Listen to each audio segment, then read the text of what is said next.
savez, lorsque vous commencez l'entrepreneuriat, je vous conseille une chose. Prenez Dieu, prenez un cardiologue aussi. Acceptez l'adversité parce que c'est dans l'échec très souvent que vous voyez l'autre bon chemin. Je me suis retrouvé à des moments où je n'avais pas le prix d'une bouteille d'eau de cette nature. Je n'avais pas le prix. Donc c'est pour ça à un moment j'ai dit, j'ai réussi la vie, ce qu'on attendait de moi, mais et ma vie. Au bout de 4 ans et demi, je suis parti voir la DRH. Je dis, je vais sortir d'ici, créer mon usine, créer mes affaires. Déjà de ton enfance en Guinée, avant même ton voyage, qu'est-ce que tu gardes comme souvenir? Superbe souvenir. Vous savez, sans ces souvenirs, en fait, là, vous touchez un point. C'est ce qui m'a ramené en Guinée. Et j'avais juré en 90, en quittant, j'ai posé mon sac et je me suis mis par terre, j'ai mis mon front, j'ai regardé l'aéroport, j'ai dit, s'il plaît à Dieu, un jour, je reviendrai. C'est lorsque vous sortez de votre zone de confort que vous rencontrez le succès. Batonga, c'est fort des... Les amis, j'aime parler et ça vous le savez. Donc, bienvenue dans Batonga, le podcast où les élites africaines vous disent tout et sans fil. Si c'est la première fois que vous me voyez, je suis Béranger Guédou, je suis entrepreneur mais aussi podcasteur. YouTube me signale que la majorité des personnes qui regardent ce podcast-là, que vous n'êtes pas abonnés. N'hésitez pas à vous abonner parce que c'est comme ça que vous nous aidez à faire grandir la chaîne. C'est comme ça que vous nous donnez de la force. Ici, on parle d'Afrique, ici, on parle de motivation, on parle d'entrepreneuriat, on parle surtout d'excellence et on met en lumière à notre manière tout ce qui mérite d'être connu sur le continent. Aujourd'hui, je reçois un invité spécial. Il a quitté les banques de Washington pour réparer le système de santé africain avec une mallette connectée. Il a failli tout perdre, il a frôlé en effet la faillite, mais aujourd'hui, il crée des révolutions médicales made in Africa. Nous accueillons aujourd'hui Muntaga Keita qui est avec nous dans Batonga et il ne va rien vous cacher. Accrochez-vous, préparez-vous parce que ça va péter, je vous dis. Bonjour Muntaga. Bonjour. Merci de nous faire l'honneur de passer sur Batonga. Eh bien, merci de m'avoir invité. Alors, j'ai voulu faire cet épisode-là dès que j'ai vu que tu passais en Côte d'Ivoire. Je me suis dit, c'est pas tous les jours on a des grands hommes qui passent à la maison. Et donc, autant profiter de ta présence. Donc, une fois encore, merci de t'être prêté au jeu. Merci à vous. Ok, alors, toi, tu es entrepreneur chez Tulip. Oui. Est-ce que tu peux prendre le temps de te présenter pour ceux qui ne te connaissent pas? Donc, te présenter toi, la personne, et aussi ce que vous faites concrètement chez Tulip.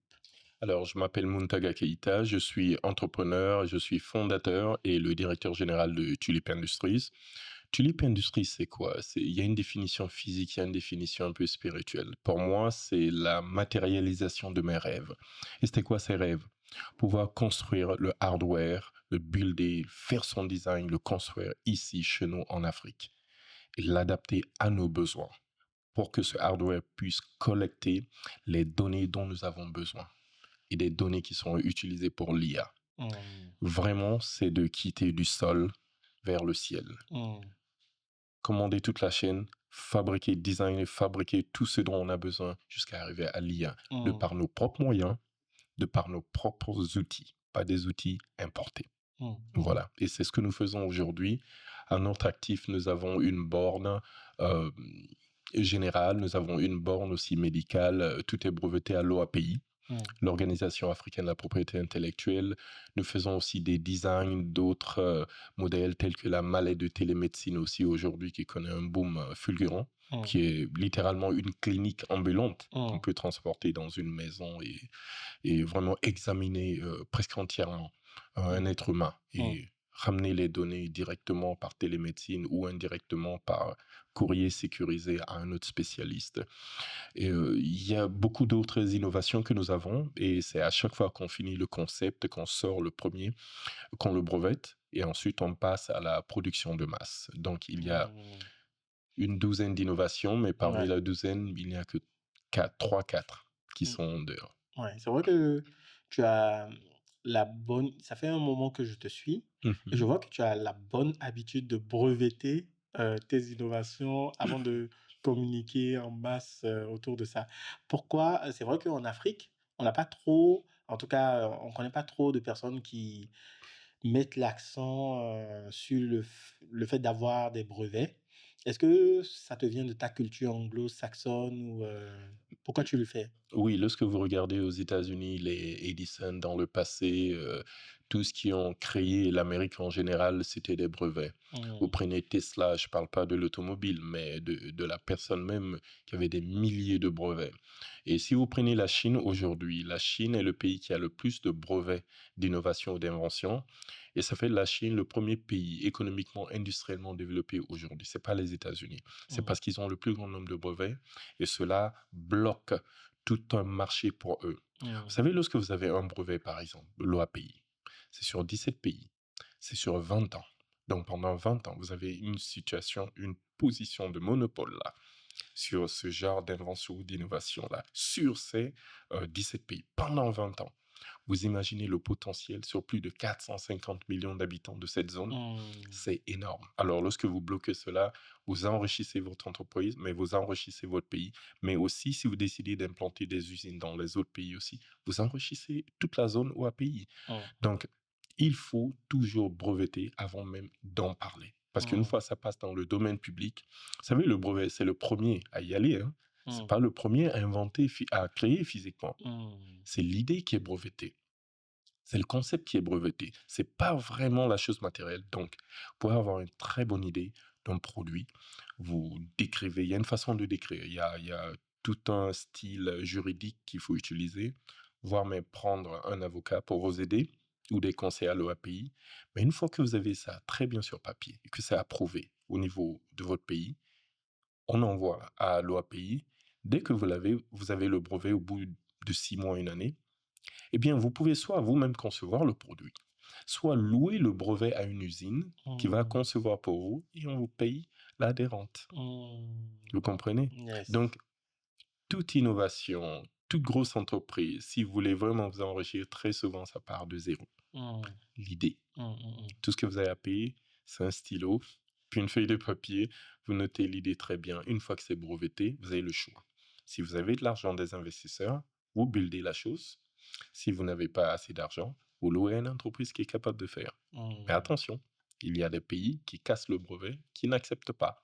Tel en Asie, je ne dirais pas le pays, mais qui ne considèrent aucun brevet. Donc il faut faire très attention à qui vous donnez votre brevet pour vous fabriquer la chose, parce Mmh. qu'ils risquent de fabriquer et de commercialiser dans leur zone et vous pourrez rien parce que votre brevet ne marche pas chez eux. Et ne Yes. sortez jamais aussi de votre zone de brevet.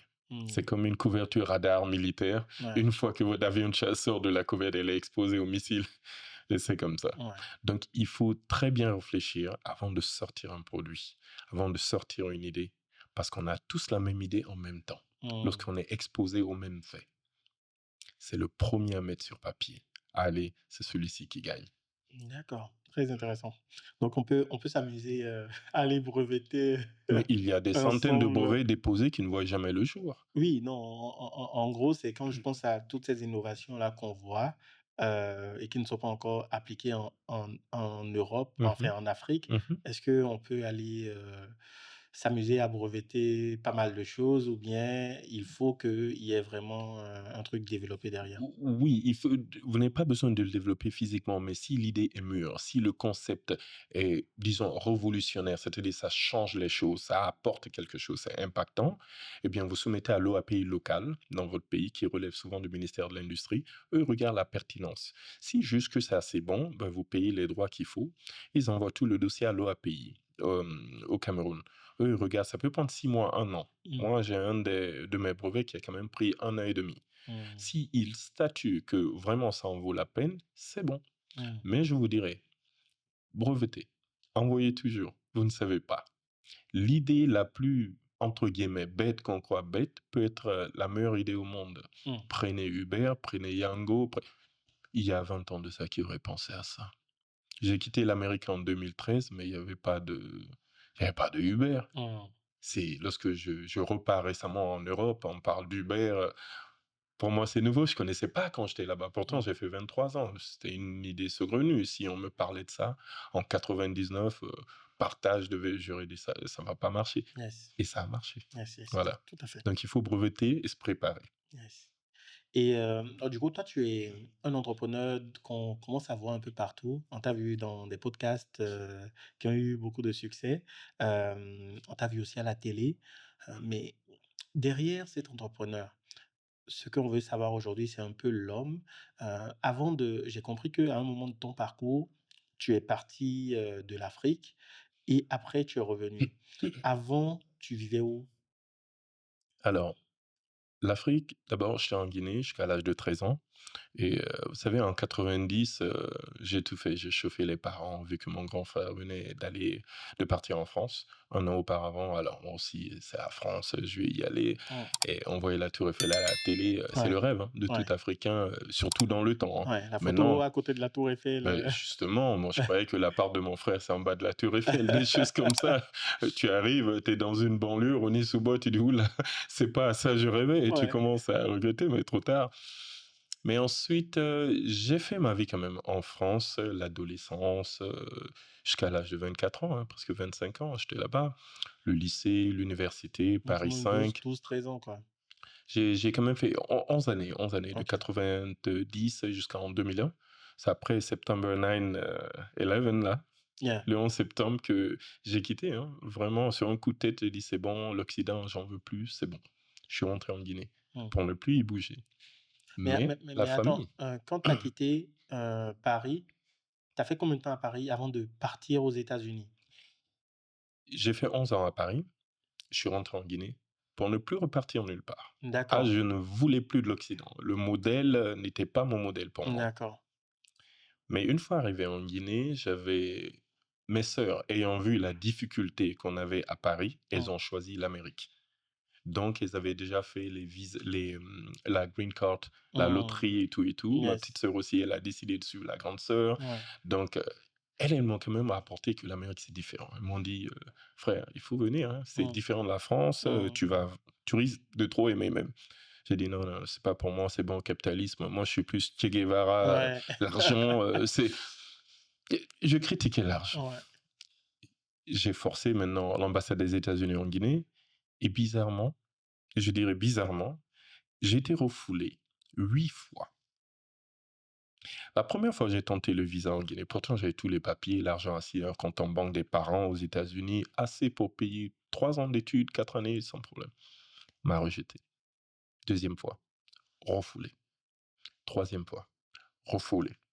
Mais à chaque fois, c'est le dossier reconstitué plein. C'est pas le Mm. même dossier. Hein. Ouais. Quatrième fois, refoulé. Cinquième fois, refoulé. Refoulé. Sixième fois, Refoulé. septième fois, Refoulé encore. huitième fois, Mais attends. La huitième fois, ça a donné ou pas? refoulé. Encore. Elle me dit même go back to Paris. Why?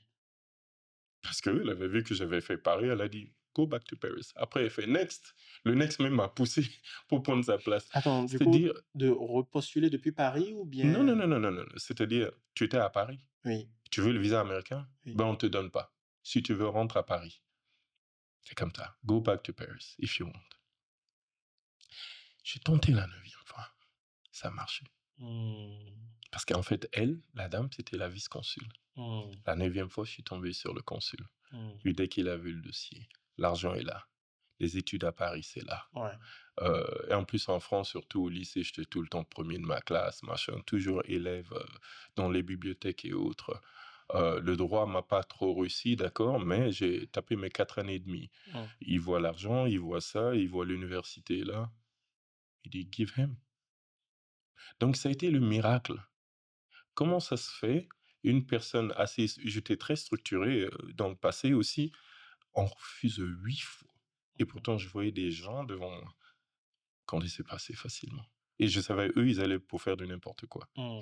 Mais moi, j'ai été refoulé 8 fois à l'ambassade des United States à Conakry. En l'espace de combien d'années? En l'espace de 6 mois. Hein, et Ok. quelques. 6 mois, j'ai été... Mais à chaque fois, on me refoulait. La Mm. semaine suivante, j'avais encore un nouveau papier. Ma soeur me renvoyait encore à l'université. Je retentais. Et à chaque fois, je payais. La 9e fois, j'ai réussi. En fait, j'étais même découragé. Je voulais maintenant aller au Canada. Ça ne m'intéressait plus. Mais je suis parti aux États-Unis et j'ai eu une sorte de fureur, le fait qu'on m'ait refoulé tout ce temps. Parce que pour eux, l'Africain, il va pour faire du n'importe quoi, il n'est pas sérieux. Mm. J'ai intégré la fac, des études de 4 ans, j'ai écrasé ça en 2 ans. Parce que j'avais une fureur de vaincre là, en 2 ans, en ne prenant jamais de vacances. Mm. Lorsqu'on dit 3 classes par semaine, j'en prenais 5. On me demande même, are you sure? Mm. Je disais, let's go. et je suis sorti major de ma promotion. Magna cum laude. Ça, c'est quand tu as une moyenne entre 16 et 19,99 sur 20. Mm. Vous comprenez? Yes. Je finis là, je tape encore un Masters in Contract and Procurement. Mm. Je finis ça, je dis c'est pas assez. En achat, quoi. Dès que j'ai fini ça, j'ai tapé ce Masters-là. Je finis le Master là, j'ai tapé un MBA. Je finis le MBA, je dis qu'est-ce que je dois faire? Doctorat? Le père dit non, moi je suis docteur, ça c'est des blabla. Je suis parti à Harvard, j'ai fait un certificat en négociation. C'est-à-dire là, on vous aguerrit. C'est pas des études standards pour les 18-25 ans. Là, c'est des experts. J'avais même des majors de l'armée américaine qui étaient là. Il y avait un, par exemple, des services de renseignement américains. Il y avait des avocats. On vous aguerrit vraiment à l'expertise en négociation dans toutes les situations. J'ai eu ça, j'ai plié bagage, je suis parti. Mais ce qui est bien en Amérique, c'est que pendant que tu étudies, tu peux étudier la journée, travailler le soir, ou si tu as un grand boulot, tu travailles toute la journée, mais à partir de 18h30, tu es à la fac jusqu'à 22h30.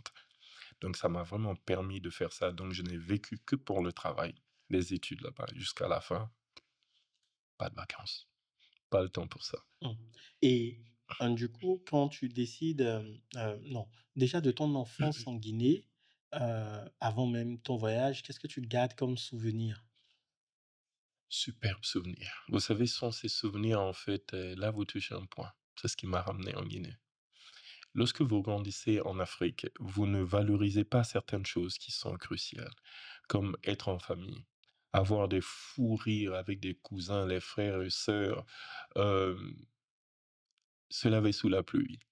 Ce sont des choses, lorsque vous êtes en Occident, vous dites, mais bon Dieu, je vois jamais plus les gens faire ça. Oui. Ici, mais tu te rappelles quand tu avais 6, 7, 10 ans, 11 ans, sous la pluie, surtout les premières pluies du mois de juin ou du mois de mai, les repas partagés en famille, et surtout dans mon pays, ça c'est traditionnel, ça à la main, tout, tu te rappelles de tout ça et tu fermes les yeux. C'est ça qui te maintient en vie, fait en Occident.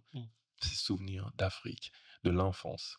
Aller au village, voir la grand-mère pendant 2 mois, tu es en immersion, il n'y a pas de téléphone. Je n'avais pas de téléphone pour appeler papa, maman, non, non, non, non. 3 mois de vacances, 3 mois, t'es chez la grand-mère. Vous nagez où? Pas dans une piscine, à la rivière à côté. Gare à toi, ça peut t'emporter. Ouais. Donc, en fait, tu vois des serpents, tu vois des... C'est des souvenirs comme ça, quand tu fermes les yeux, t'es dans le froid. En Occident, tu fermes les yeux la nuit, tu penses à ça. Tu dis, waouh, j'ai lâché des choses très valeureuses chez moi. Il faut que je retourne à ça un jour. Tout à fait. Donc, est-ce que tu dirais que tu as eu une enfance heureuse? génial. Le début n'a pas été simple parce que le médecin, ils ont dit à ma mère, vous risquez de mourir tous les deux. C'était accouchement par siège. La césarienne, c'était trop tard. Ils ont dit l'un ou l'autre. Elle a poussé, comme j'étais le garçon, premier garçon de mon père. Donc, elle a risqué sa vie, ma vie. Pendant les 2 premières années, on m'a même une fois déclaré mort de me ramener à la maison. Elle m'a mis une sorte de linceul autour. Elle l'a enveloppé. Elle attendait le matin. Mon père était en voyage pour que les oncles viennent pour m'enterrer.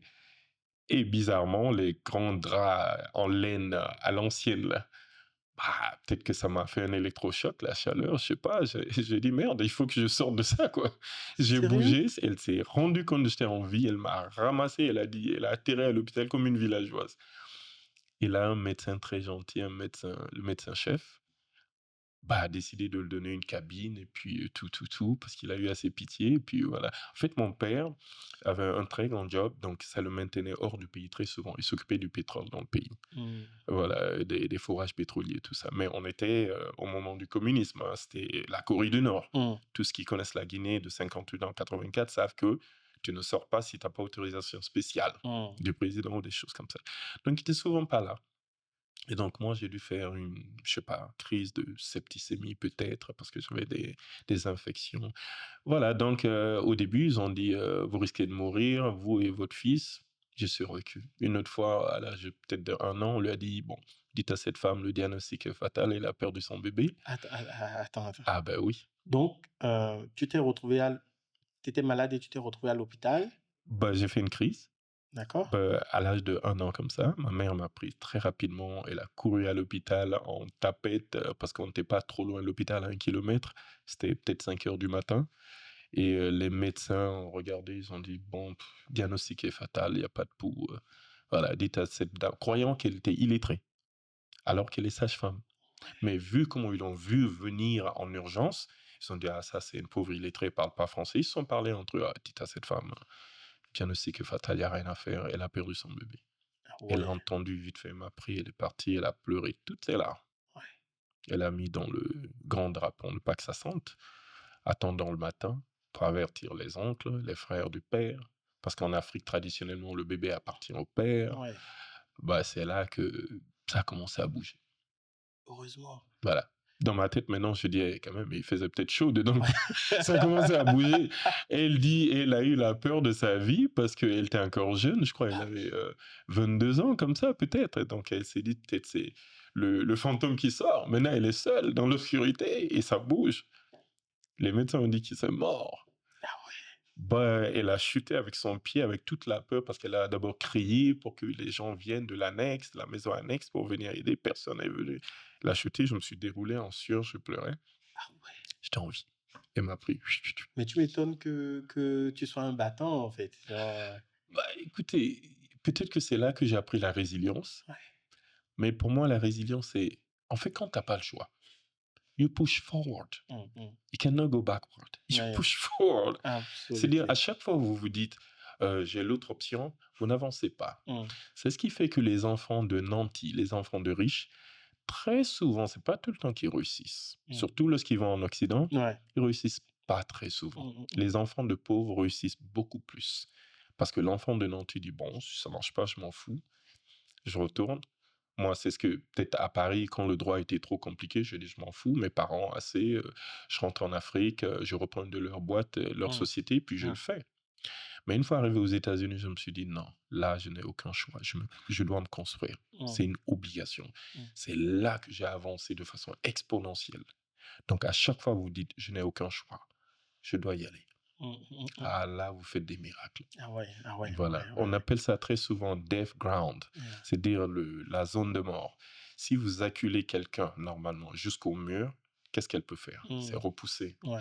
Et si vous encerclez quelqu'un, même un animal, hein, vous prenez un petit cancreux là, vous le fatiguez, il commence à foncer sur vous. Ah ben là, c'est fini, là, vous courez. Donc c'est la même chose. Dites-vous toujours, j'ai pas d'autre choix, je fonce. Voilà. À se Mais donner des choix, vous hésitez beaucoup. ouais, Voilà. ouais. Et du coup, toi, bah, je comprends que tu as terminé brillamment tes études aux États-Unis, ton MBA et tout, après le certificat en négociation. Mhm. Tu as travaillé un peu quand même. Oui, justement, on sait que pendant que je faisais mon bachelor's, je travaillais. Mm. Mon premier boulot, c'est celui que j'ai le plus adoré, en fait. Je suis arrivé et directement, en tant qu'étudiant, mon boulot, c'était de vendre des aspirateurs, de vendre des valises dans un grand magasin de luxe qui s'appelait Hex Department Stores à Bethesda, Montgomery Mall. Bah, au début, j'étais pas chaud parce que quand même, hein, je viens de Paris, je viens de la Guinée, Ouais. mon costard, ceinture Yves Saint Laurent, quand même. Ouais. Mais à la fin, j'ai fini par adorer ce boulot. Pourquoi? Parce que j'ai appris la langue, l'interaction avec les clients, Mm. ça a enrichi mon vocabulaire de façon exponentielle. Ouais. En 3 mois, moi, je pouvais plus me taire, quoi, en anglais. En Mm. 3 mois. Alors que tout le reste de ma vie, là, j'apprenais l'anglais, là, et ça passait pas. Mm. Là, en 3 mois, à cause de ce boulot. Ce boulot m'a appris l'interaction aux États-Unis. Hi, how are you? Et les formules de politesse, en telle sorte que quand j'ai fini 4 ans, j'ai fait ça en 2 ans d'études. Le boulot, là, ces 2 années-là, quand je suis arrivé une fois, je cherchais seulement un petit boulot, hein, moi, de caissier, avant le grand boulot. Je passe dans une banque, on m'interviewe, tout. Je suis sorti de là-bas sans rien. On m'appelle plus tard pour une autre interview et là, le monsieur, lorsqu'il a vu ce que j'ai fait, on parlait, c'était très fluent. Il voit en plus que je parle anglais. J'ai de très bonnes bases en espagnol. Je parle français. Il a dit, c'est parfait pour lui. Je me rappelle, il s'appelait Todd. But Todd m'a vraiment sauvé la vie parce que il m'a dit, ouais, moi, je parie en toi. Mm. Je dis, mais j'ai jamais fait de banque. Il a dit, c'est pas grave. Les 3 premiers mois à la banque ici, on vous forme à fond comme des guerriers. J'ai dit, ben, on y va. J'ai peur de rien. J'ai foncé. Les premiers 6 mois, j'étais nul comme pas possible. N'ayez jamais peur d'être nul, hein. Si vous êtes nul, vous êtes nul, parce que je connaissais rien. Ouais. Mais il y a une chose qu'on appelle le courage. Le courage, c'est lorsque vous avez peur d'abord. La base du courage, c'est la peur. Hmm. Mais vous décidez quand même de surmonter. Vous n'avez pas d'autres options. Vous devez bouger pour aller de l'avant. Ouais. Bah, j'ai foncé, j'ai continué jusqu'à ce qu'un jour, ils ont fait une erreur superbe à mon niveau, mais une erreur positive. On m'a mis dans un coin à Silver Spring où tous les immeubles à côté, c'était des Africains, Hmm. Ivoiriens, Camerounais, Guinéens, Sénégalais. Et tu devais ouvrir des comptes, c'est ça?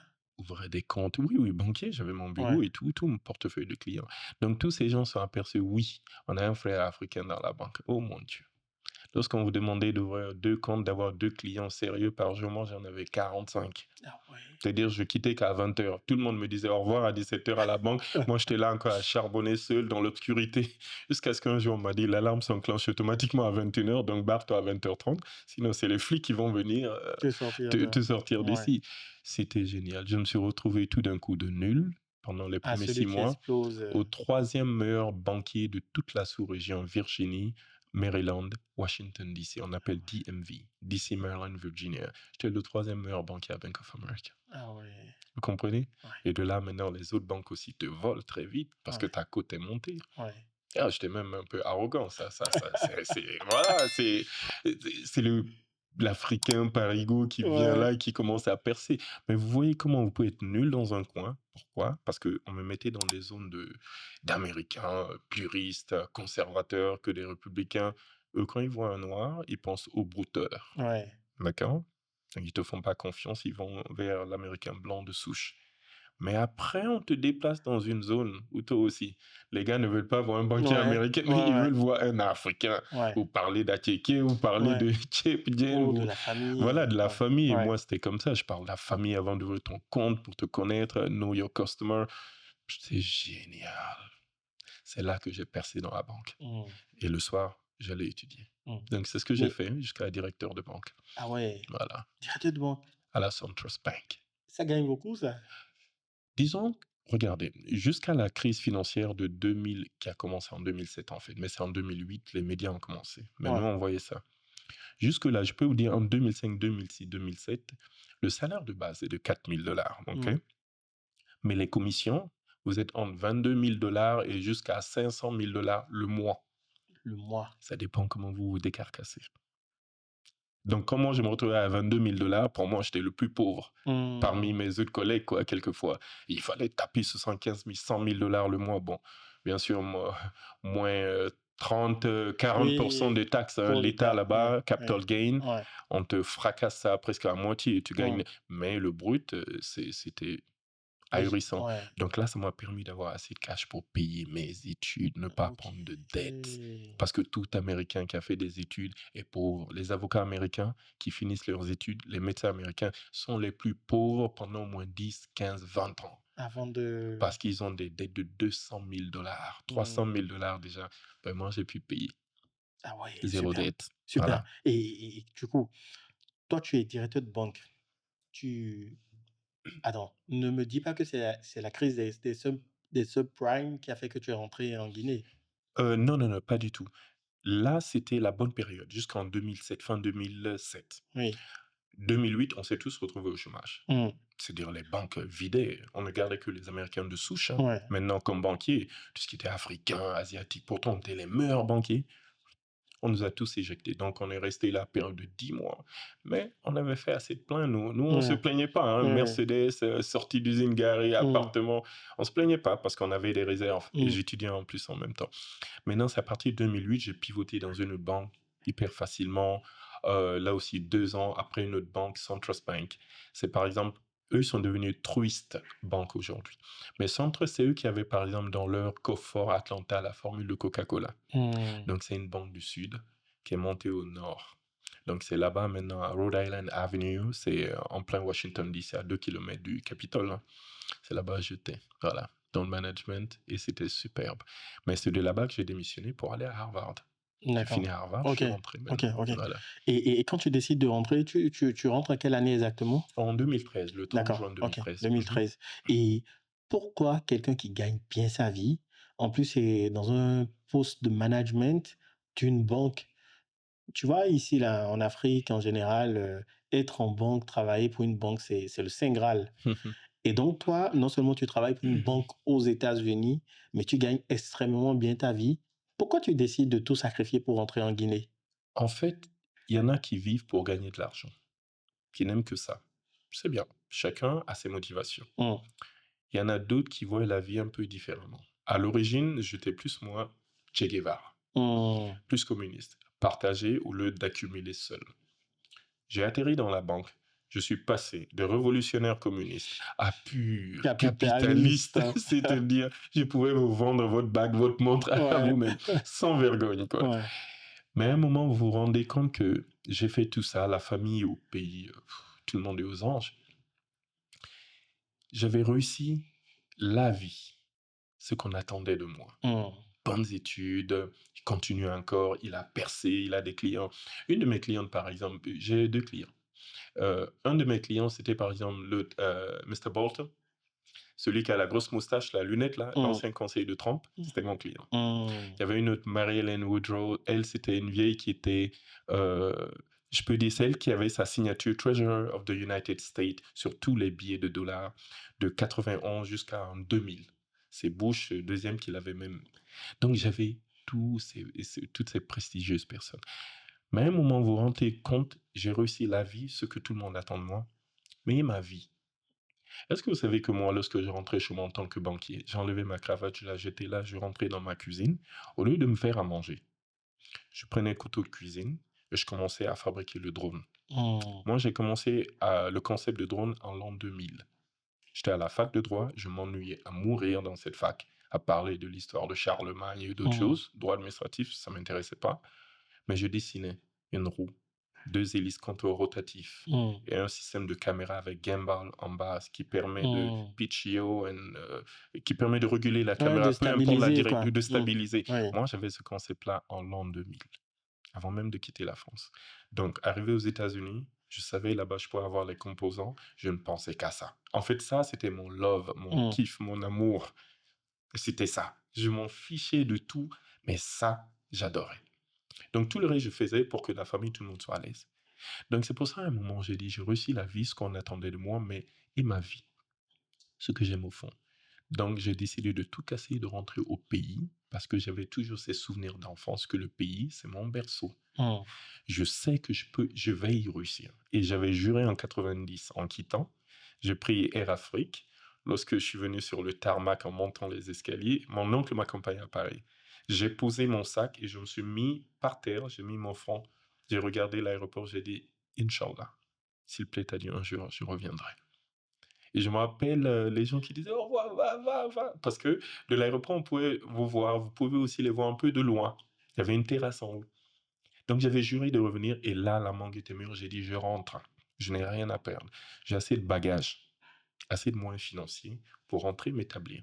hum. Je suis rentré, une villa m'attendait déjà et puis j'avais le minimum. Ouais, Faut pas rentrer aussi bêtement comme ça. ouais. Préparer un minimum, je vivais très bien.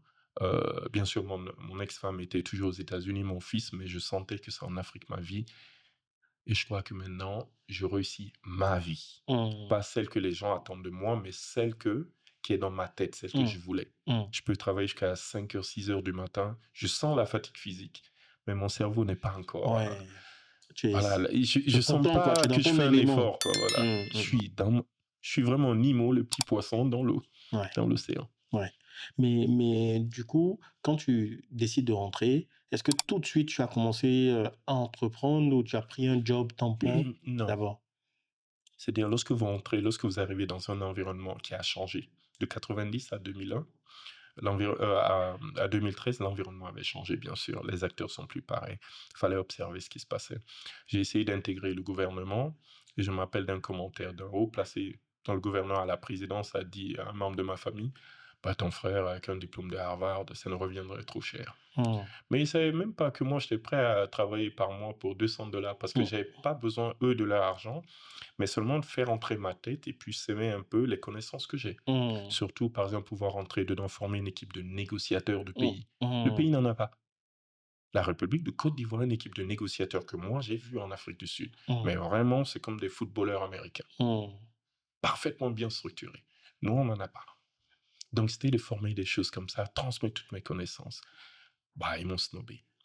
J'avais le choix maintenant entre des sociétés privées, ça m'intéressait pas, mais j'ai intégré quand même une société internationale qui transporte des conteneurs, qui a des gros navires, l'une des premières sociétés, la première société au monde de shipping en tant que sales executive. Pour moi, c'était plus bas même que ce que j'avais au State.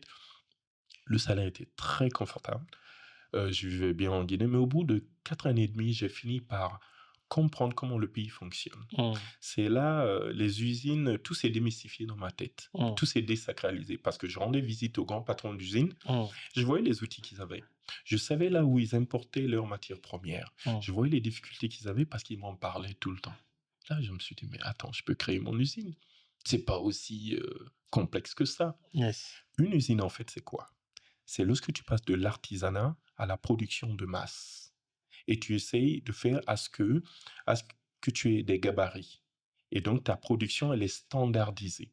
Les marges d'erreur, c'est-à-dire le produit plus parfait que la moyenne ou moins parfait que la moyenne, tu essayes de diminuer un peu le moins parfait, augmenter plus parfait. C'est simplement créer un moule pour que tu puisses les fabriquer en série. Donc, au bout de 4 ans et demi, je suis parti voir la DRH, qui était presque une amie. J'ai dit, Madame X, I am bored out of my effing mind. Je dirais pas le mot, mais elle me regarde les yeux écartés. Elle dit, mais tu vas faire quoi? Je dis, je vais sortir d'ici, créer mon usine, créer mes affaires. Elle dit, mais c'est dur. Je dis, regardez, watch me. Elle dit, tu es sûr? Je dis, je dis, watch me. Je suis sorti de là-bas. J'ai enlevé costume cravate, j'ai enfilé jean et basket. J'ai pris ma 4x4, je suis parti au chantier, entre sable, gravier et autres pour la construction de l'immeuble. Et il y avait un ancien immeuble laissé là par mes parents, non fini à l'état de briques. Par terre, j'étais assis, jusqu'à ce que ça finisse. Tous les jours, j'étais sale comme un ouvrier. Mais ça a pu finir. J'ai pu faire entrer l'eau, l'électricité, très belle peinture, décorée parfaitement. C'est tellement beau que le vice-président de la Banque mondiale s'est déplacé de Washington, faisait sa tournée Afrique. Il a débarqué en Guinée. Le seul endroit qu'il a visité à part son hôtel, c'était l'usine Tulip Industries en D'accord, 2019. ok, donc c'est là que tu as mis ton usine. En fait, quand Exactement. tu parles d'usine, nous, on voit, tu vois, les cimenteries, Oh les trucs en tôle non. là, Non, ou non, non. L'usine, ouais. c'est vraiment un immeuble. N'oublie pas, là, c'est la high-tech. Mm, OK? On n'a pas besoin des tôles. Non, non, ouais, c'est pas ce format-là.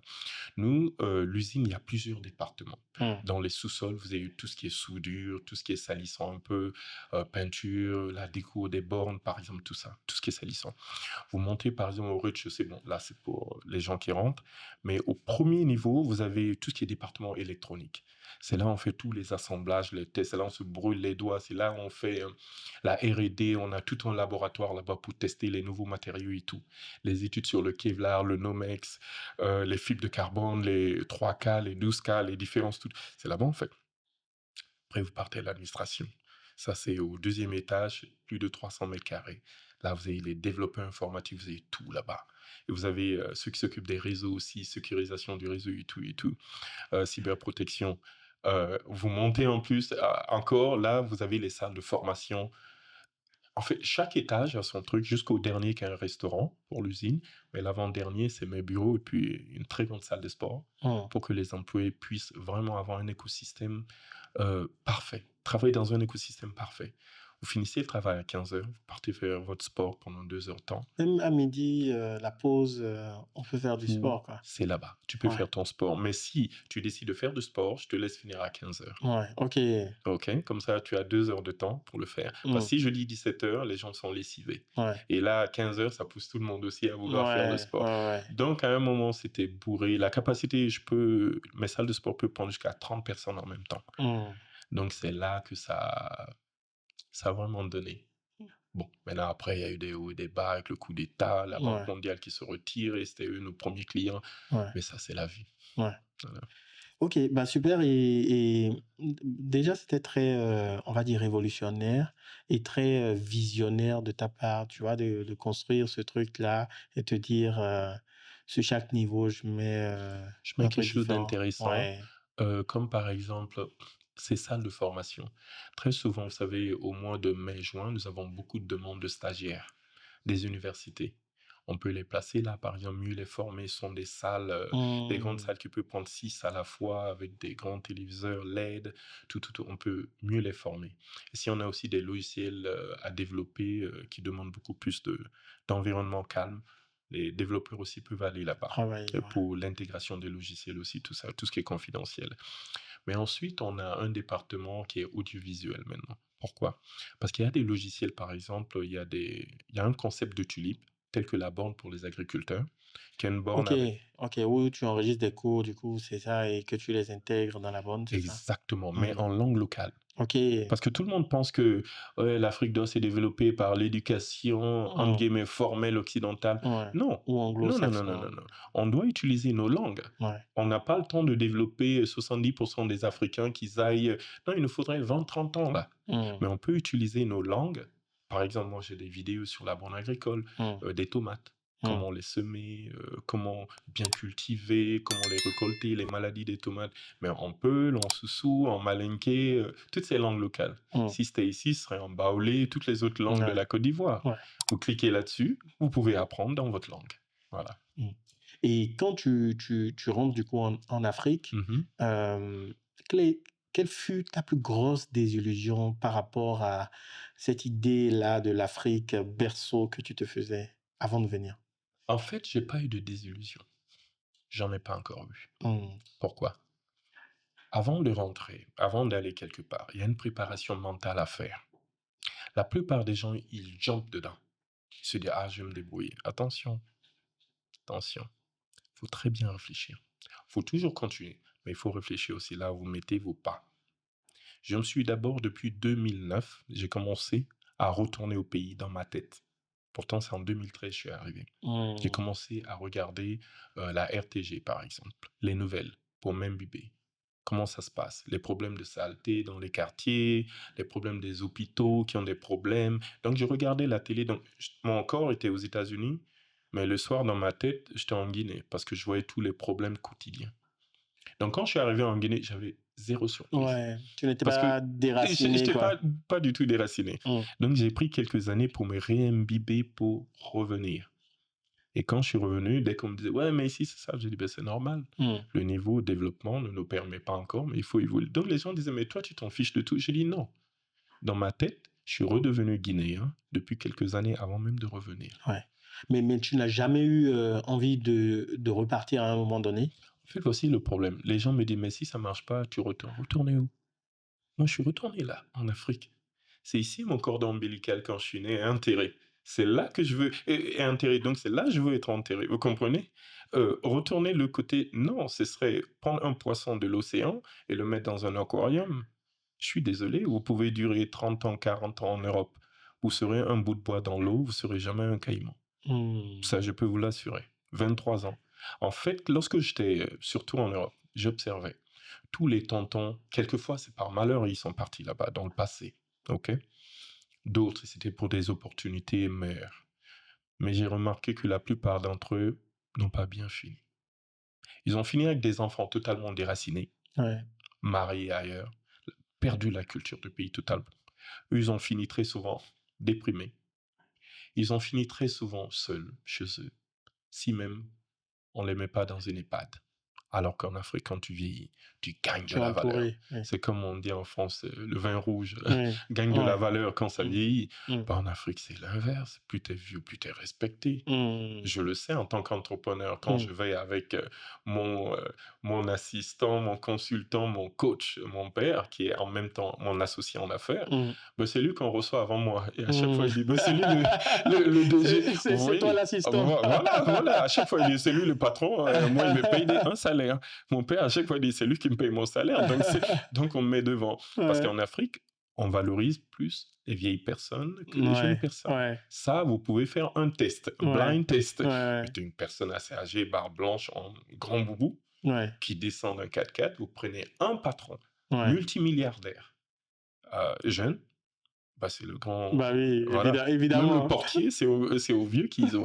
Parce que c'est nos traditions. Vous Ouais. comprenez? Ouais. Donc, moi, j'aime ce que je vois en Afrique. Hmm. Aujourd'hui, j'aime plus mes voyages en Afrique qu'en Occident. Le Hmm. j'ai le passeport américain, je suis américain de nationalité, mais je peux vous dire la vérité, depuis 2013, j'y été qu'une seule fois. Hmm. Ça ne m'intéresse quasiment plus. Hmm. Mais ce que je vois là, par contre, il y a des pays d'Afrique où je continue à aller comme si j'étais chez moi. Hmm. Voilà, Hmm. je me sens chez moi. Hmm. Mais du coup, tu n'as jamais eu, tu vois, de doute et de te dire, mais dans quoi je me suis embarqué là, face à une Oh oui, situation. non, il y a des doutes. Vous Ouais. savez, quand un de vos employés sur qui vous comptez le plus vous lâche au dernier moment, Hmm. là, vous commencez à regarder le ciel, à vous demander si vous êtes musulman, chrétien, si vous devez prier avec la Torah juive. Ouais. Tout, tout tombe. Ouais. Mais tout être humain connaît aussi ça. Ouais. Les joies, les déprimes. Ouais. En Ouais. fait, il faut être un peu stoïque. Ouais. Vous avez le soleil, vous avez la lune, le jour, la nuit, des hauts et des bas. Ouais. Il faut l'accepter. Ouais. Quand on dit ah, voici les hommes debout du pays, moi je dis toujours non. Nous, on est les hommes basketteurs. Tantôt on est en haut, tantôt on est en Ouais. bas, on Ouais. dribble en bas, tantôt on est en Ouais. haut. C'est comme ça. Accepter l'adversité parce que c'est dans l'échec très souvent que vous voyez l'autre bon chemin. Ouais. Et lorsque vous repartez vers le chemin là, vous repartez pas de façon naïve, vous repartez avec plus d'expérience. Hmm. Vous comprenez? Hmm. Hmm. Chaque échec vous fait gagner de l'expérience. Hmm. Et quand vous retentez, vous ne retentez plus en tant que débutant, mais Ouais. en tant qu'expert, parce que Expérimenter. Ouais. En expérimenté. tout Vous cas, comprenez? vous pouvez éviter l'erreur précédente, quoi. C'est pour Ouais. ça, on parle toujours. J'ai fait ça en MBA, classe de MBA, la vallée de la mort, la vallée de la mort, les Ouais. 5 premières années Ouais. en entrepreneuriat. Ouais. Beaucoup de restaurants ouvrent, ferment au bout de 10 mois, au Hmm. bout de 2 ans. On Parce reste que ces pas restaurants refusent assez. d'accepter les 5 ans de vallée de la Ouais. mort. Ouais. Non, mais après, on peut pas forcément se permettre tous d'accepter ça parce que parfois le mec qui a ouvert son restaurant, il n'a même pas de quoi manger si le restaurant ne marche pas. Donc parfois c'est plus simple pour lui de fermer. Qu'est-ce que tu en penses? Vous savez, je me suis retrouvé à des moments où je n'avais pas le prix d'une bouteille d'eau de cette nation. J'avais Ouais, pas le prix. ouais. Et pourtant, j'étais invité par des ministres. Pourtant, quelque temps après, j'ai partagé la table de déjeuner avec 2 présidents Hmm, de la République. hmm, Celui de mon pays et celui du Burkina Faso qui m'ont invité. J'étais le seul sur la table hmm, présidentielle hmm. à discuter avec les 2 présidents. Comprenez? Ouais. Mais c'était une période aussi de, comme on dit, de dèche, mais sauvage. Hmm, Il y a des périodes où, franchement, je m'assois et je dis c'est la fin. Mais vous savez quoi? Je continue quand même. En fait, c'est comme en mode automatique. Je ouais, continue. Je sais pas, il y a une force peut-être interne où c'est les ancêtres ouais. qui me viennent, qui me poussent à continuer. Les ancêtres, bon, on dit Dieu qui me pousse à continuer. Je continue. Et croyez-moi, c'est lorsque vous sortez de votre zone de confort que vous rencontrez le succès. Ouais. À chaque fois que vous vous habituez à un style de vie ou autre, il y a un confort qui se crée.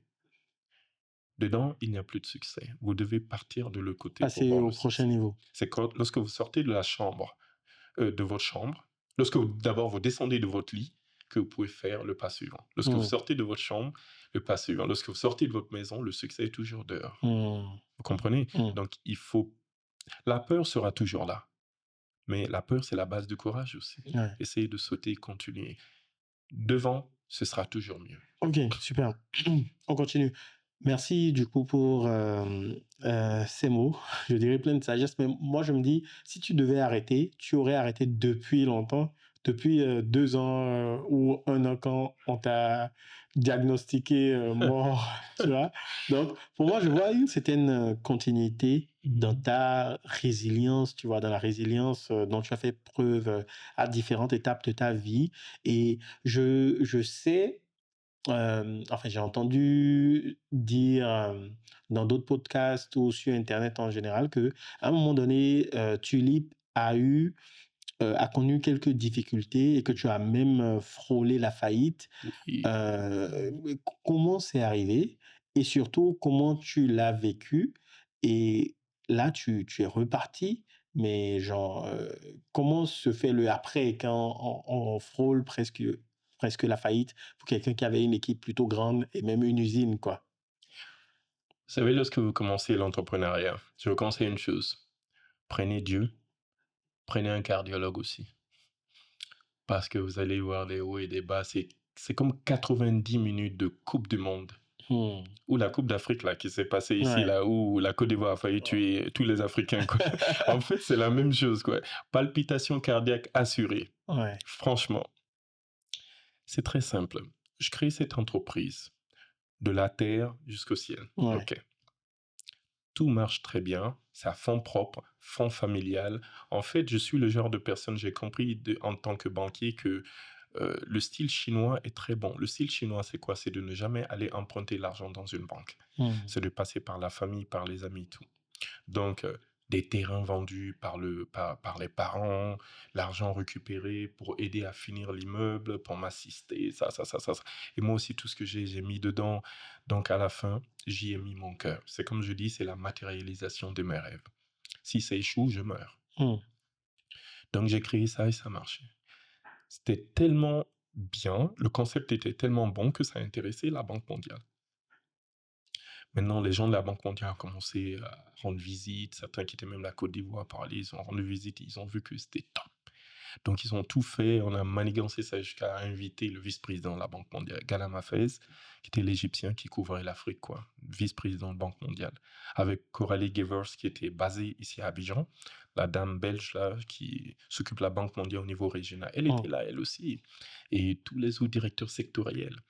C'était le gros boom sorti sur toutes les chaînes en Guinée, radio, télé et tout. Au point que d'autres institutions financières, comme le PAM par exemple, s'est lancé directement, ils sont venus voir. Eux, ils étaient même plus pressés que la Banque mondiale. La Banque mondiale, c'était de digitaliser l'agriculture. Si le modèle guinéen réussit, on digitalise le reste sur un programme de plus de 450 millions de dollars. Hmm. Ah, lorsqu'il a dit ça, j'ai directement commencé à penser, bon, quelle marque de jet privé La je vais acheter? Rolls. J'achète un Learjet ou un Dassault. Mais c'était quand le grand patron, les présidents courent derrière, vous Ouais. parlent de ça dans votre salle de réunion à vous, Oui. vous commencez à rêver. Ouais.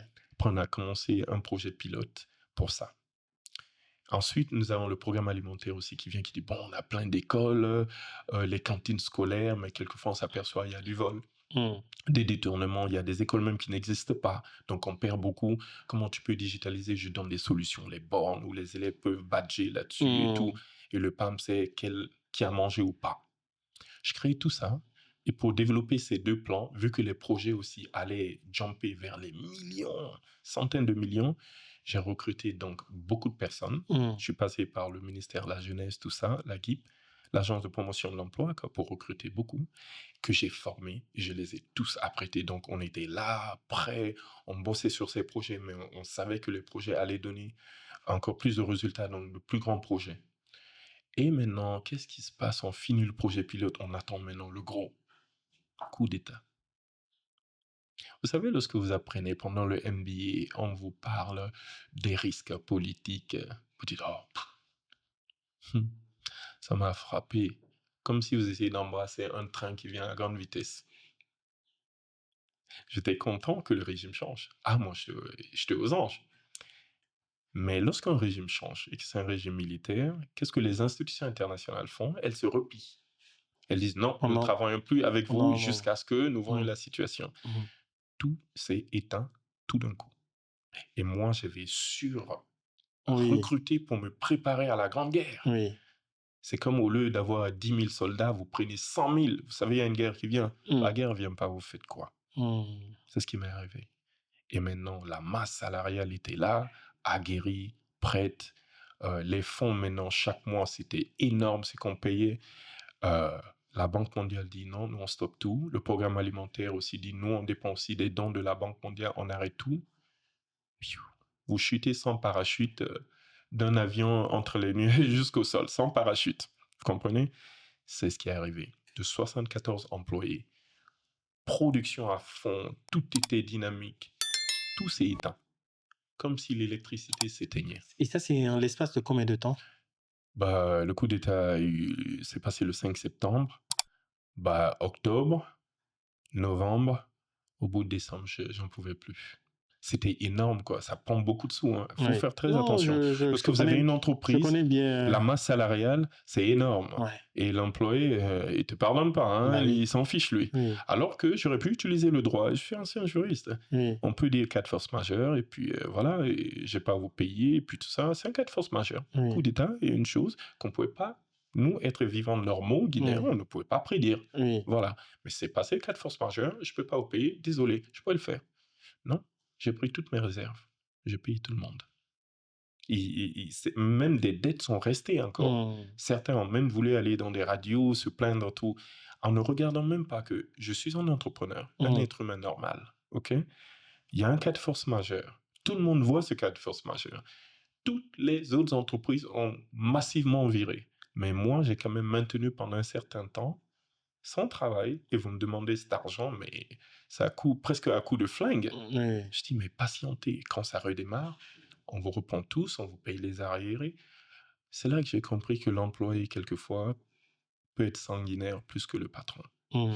Vous avez toujours l'impression, lorsque vous écoutez un employé, ah, les patrons sont méchants. Mais les employés peuvent être quelquefois aussi très cruels. Et j'avais appris ça aussi dans le MBA, qui est la première cause de perte d'une entreprise. C'est pas les clients, ça peut être les employés. Donc, il faut très bien gérer la masse salariale, très bien gérer la dynamique à l'intérieur d'une entreprise, sinon ça va aller en cacahuète. Hmm. Et c'est ce qui s'est passé, donc j'ai tout perdu, je me suis retrouvé seul avec le financier. Et voilà, toutes les salles vides avec personne. Et voilà ce que Ouais. j'ai fait. L'usine vide. Voilà ce que j'ai fait. Normalement, on dépose le bilan. J'ai pas fait ça. Je me suis dit, Tulipe, c'est la matérialisation de mes rêves. Qu'est-ce que je fais pendant qu'il n'y a personne? Ben, je vais inventer la chose la plus dingue encore. J'ai mon ordinateur, j'ai l'électricité, j'ai l'Internet. C'est Ben, bien. c'est là que j'ai fabriqué toute la seconde génération de bornes. Hmm. Et c'est cette génération de bornes-là qui a plus réussi même que la première. Oui. Dès que j'ai fabriqué celle-ci, je l'ai présentée aux 72 heures du livre, là-bas en Guinée, les gens ont commencé à voir. Directement, j'ai eu des contacts et le nouveau gouvernement, j'ai été invité par le président de la République à venir le montrer ça au palais présidentiel.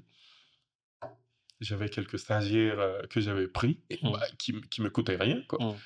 On est venu, on a présenté 3 échantillons de ces bornes, il a été séduit, la mallette médicale aussi, c'est là que j'ai pu la parfaire, parce qu'en fait, Tulip, j'invente et je dissémine chaque morceau au département, quoi, Hmm. pour multiplier. Hmm. Donc seul, je peux inventer l'échantillon, il n'y a pas de problème, j'ai pas Hmm. besoin de grand monde pour ça.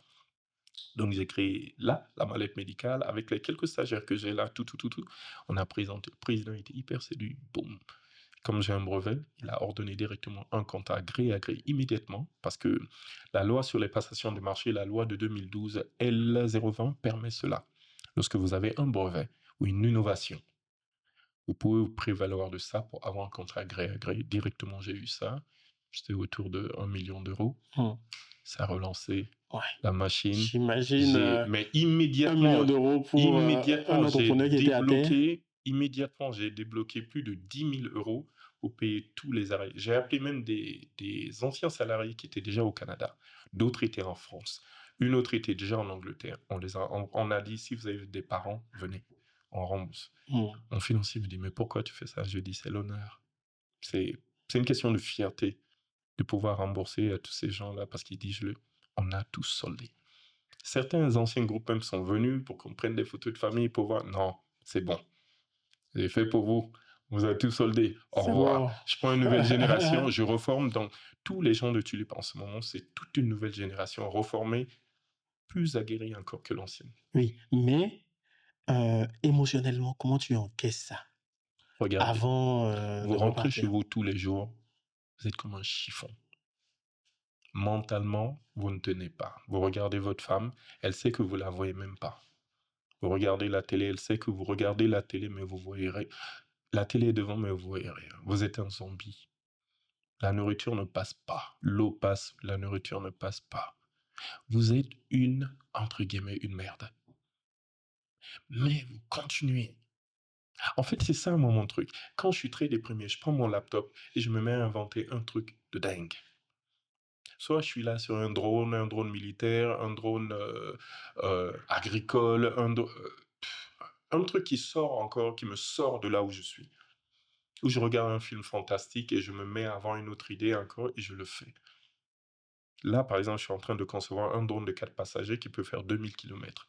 Si j'arrive à le réussir, il sort dans les prochains 10 mois, bah, il révolutionne toute l'industrie du transport au niveau mondial. Qui va prendre un avion qui est rapide euh, de la Guinée en Côte d'Ivoire si je peux simplement être assis dans le drone avec ma femme, mes enfants, électrique, qui se lève, qui fait Conakry, Freetown, Monrovia, Abidjan, qui se lève, qui atterrit, qui se lève, qui atterrit en électrique, suivi à distance. Tu n'as même pas piloté, automatique. Ça bouleverse le tout. Les automobiles électriques que vous voyez sur le sol, pourquoi construire des routes? On peut simplement sauter de ville en ville. Les routes deviennent inutiles. Donc si le concept là fonctionne, c'est super. Parce que les drones passagers chinois ne prennent que 2 personnes, ne durent que 28 minutes. Et moi là, je pense vraiment à un drone qui fera les 2000 kilomètres pour l'instant. Au niveau théorie, tous les tests ont été faits par des logiciels très poussés. Les tests de contrainte des matériaux, par exemple, les tests sur les moteurs à utiliser, par exemple, les systèmes de sécurité, par exemple, les super airbags en dessous, tout est fait. Maintenant, on est en train de passer à l'action. Ça va coûter très cher la conception initiale, pas moins de 90 000 euros, mais si ça fonctionne, ce sont des choses qu'on peut commercialiser facilement à 500 000 euros. En fait, j'aime la manière décomplexée avec laquelle tu donnes les chiffres. Je pense que c'est très intéressant parce que on n'a pas trop la culture de communiquer autour de nos chiffres, cette transparence-là, quoi. Regardez, j'ai vu trop d'argent dans ma vie. À la banque, coffre-fort, des choses comme ça. Peu décomplexé. Un jour, vous êtes pauvre, vous n'avez même pas le prix de la bouteille. Un autre jour, vous êtes assis avec des présidents. Un autre jour, on vous signe un contrat et vous voyez des milliards là-dessus. Vous voyez votre chiffre. Franchement, quelquefois, lorsque ça atterrit en compte en banque, lorsque je vois le solde, je dois compter les chiffres. Pourtant, je suis banquier. 1, 2, 3, virgule. 1, 2, 3, virgule. 1, 2, 3, virgule. Je dis, On a quitté loin, ça là. va, on a quitté loin. On a quitté. Mais bizarrement, l'homme est un éternel insatisfait. Satisfait, ouais. Vous pouvez recevoir des milliards dans un contrat. Vous avez le solde de votre compte. On vous dit, vous avez ça. Vous savez ce que vous dites? Vous n'avez toujours pas le prix de votre jet privé. Ouais. Ça m'énerve. Non, mais Parce bientôt, qu'on est bientôt, toujours un éternel tu insatisfait. n'auras J'ai toujours pas n'auras le prix de pas, mon jet privé. tu n'auras pas besoin du jet privé, tu vas faire le drone avant. En même temps, je me contredis en me disant ça, un jet privé. Quelquefois, mais pourquoi un jet si j'ai mon propre drone passager? Ouais. Vous comprenez? Mais c'est que on se dit toujours, si je gagne 1, 2, 3, 4, 10 C'est milliards que je peux en en faire plus, quoi. contrat, non, c'est que j'ai galéré pour 100 milliards et je n'ai que Oui, 10 milliards oui, là. oui, Vous voyez? oui. Pour parvenir à là, j'ai galéré 10 milliards, 100 milliards et on me donne que... C'est pas assez. Et vous voyez Ouais, la femme qui dit, mais non, sois content, tais-toi, n'en ouais, parle même pas. Je dis, ah, ouais, laissez-moi tranquille avec ça. ouais, Pour moi, ça ne récompense même pas tous mes efforts. ouais, ouais, Donc, il faut toujours être décomplexé par l'argent dans le système francophone, c'est tabou. ouais. Aux États-Unis, système anglophone, l'argent, non. Si tu as 10 millions de dollars, tu vas dire, yeah, I got $10 million. And so what? D'autres ont des billion dollars. Dans le système français, si tu as 1 million, tais-toi. Sinon, mais eux, c'est parce que les impôts vont les tuer. En Ouais, fait, ouais, vous comprenez? ouais, ouais. C'est à cause de ça. Mais du coup, Tulip, aujourd'hui, c'est combien de brevets Tulip, déjà aujourd'hui, on validés? a 2 brevets valides. On a un 3e brevet hyper solide qui arrive là aussi. Ça a déjà été déposé. Et il y a un 4e en cours. D'accord, Donc, avant fin 2025, là, on aura à peu près 6 brevets. d'accord, d'accord. Et aujourd'hui, enfin, je sais que tu as eu à un moment donné une proposition de rachat. Ouais, Ça vient quand? Est-ce que c'est avant la période c'est difficile? avant. D'accord. Pendant la période difficile, qu'est-ce que tu te dis quand tu repenses à la Ouh, proposition de rachat? la déprime. Mais pas vraiment. Il y a un côté qui dira toujours «et si?». Mais les si peuvent changer le monde. Ouais, Vous savez, c'était 6 mois avant le coup d'État. Personne ne savait que le coup d'État allait se passer. que tu as eu la proposition. Oui, 6 mois avant le coup d'État. D'accord? D'accord. On a là un vieux président. Aujourd'hui, je dis tout. On a un vieux président qui est là, qui veut un 3e mandat, qui m'appelle, qui me présente un de ses meilleurs amis, qui est un très grand investisseur. Je parle au monsieur qui m'invite, je vais dans ce grand hôtel, il me rencontre, et j'emmène toujours le vieux, mon conseiller, le Ouais, père, qui est là, ouais, qui est à la retraite. oui. Mais dans le passé, il a négocié même avec secteur Rockefeller. Donc, il s'y connaît en Oui, négociation. oui. Tu peux pas le berner dedans. Lui, il est là en tant qu'observateur. Seulement, cet investisseur me demande, j'ai besoin de combien? Je lui dis, regardez, 15 millions d'euros, ça me suffit largement. Moi, je sais travailler avec 1 euro Mm, et le transformer en 1000 euros. 15 millions, je vous transforme en 100 millions en moins d'une année, sans problème, moins de 6 mois. mm. Il me dit, non, c'est pas assez. Je fais, ah bon? Il dit, on a jusqu'à 120 millions d'euros pour toi. Quand il a dit on, attention. Vous savez, la banque m'a appris une chose, à écouter le client. Know your customer. Chaque virgule compte dans une phrase. On a, vous pouvez dire j'ai. Quand il a dit on, j'ai compris. J'ai compris pourquoi l'appel du président, Mm. pourquoi le président me l'a présenté, pourquoi il dit on. On a jusqu'à 120 millions. Je dis condition. C'est pas gratuit. Il me regarde et dit bon, nous ça va être 60%, toi 40%, tu envoies tous tes brevets, et puis on va les produire en Italie, où j'ai d'autres usines aussi. On va créer une usine bis qui Mm. va avoir un autre nom. Et là, tu éteins tout ici.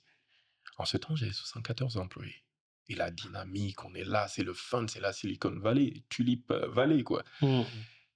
Maintenant, je me suis dit, je crée tout cet écosystème et je l'annule comme ça pour suivre un gars sur une promesse, pour aller en Italie, je parle pas la langue, pour créer une usine où ils ont la majorité, moi je suis minoritaire. Et après, qu'est-ce qu'ils vont faire? Au bout de quelques temps, ils vont faire un stock split. C'est-à-dire, ils vont remettre 120 millions, en tout 240 millions. Et toi, tu Moi, peux mes plus 40%, remettre moi, un je peu. ne peux pas. Ouais. Et je me Et du coup, retrouve tu à dilues à 20%. fond. Ouais. Après, ils remettent, je me retrouve à 10. Après, je suis à 1%, on me balaye. On dit Ouais. reste à la maison. Je ne suis pas con. Je viens du milieu qui a inventé ça, des States. Ouais. I was a banker. A killer banker. J'étais parmi les premiers dans mon domaine. Donc, directement, dès qu'il a parlé, j'ai compris le jeu. J'ai dit, je vais y réfléchir. J'ai dit, mais si j'accepte, je veux qu'on puisse vendre en Afrique aussi à prix moins cher parce que c'est à cause de l'Afrique que j'ai inventé. Il me dit, ah non, carrément. Il dit, toutes ces créations-là, bornes médicales, tout ça sera pour le marché strictement européen. Je regarde mon vieux comme ça et souris, mon vieux lui dit, on vous répondra plus tard, on vous revient. Il a dit, non, mais il faut. Mon vieux a dit, on vous revient. C'est comme les musulmans, on a fait nos salam alek, merci, on est parti. On a dit, on revient, on a votre numéro, on vous revient. Dès qu'on est monté dans le véhicule, on se regarde comme ça avec mon vieux. On fait non, en même temps, comme des jumeaux qu'on s'est dit, non, jamais de la vie, on n'en veut pas. Notre analyse, c'était quoi? Sûrement, peut-être. Aujourd'hui, je ne sais toujours pas. Peut-être c'était du blanchiment d'argent. Pourquoi?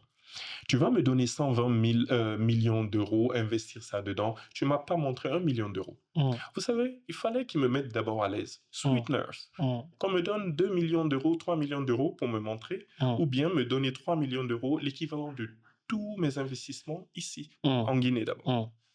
Si on faisait ça dans une mallette, d'accord, je comprends.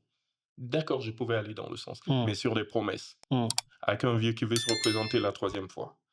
Je suis pas du genre à avaler ça très vite, quoi. Vous Mm. comprenez? Mm. Là, il faut pas prendre les gens de court. Déjà, ouais, j'ai de l'argent. Non, non, non, ça marche pas comme ça. Je me vends pas à bas prix pour qu'après tu me vires. Deuxième chose, je me suis dit, dès qu'il a dit on, je me suis dit, ça ne peut être que du blanchiment d'argent. Pourquoi? Due diligence.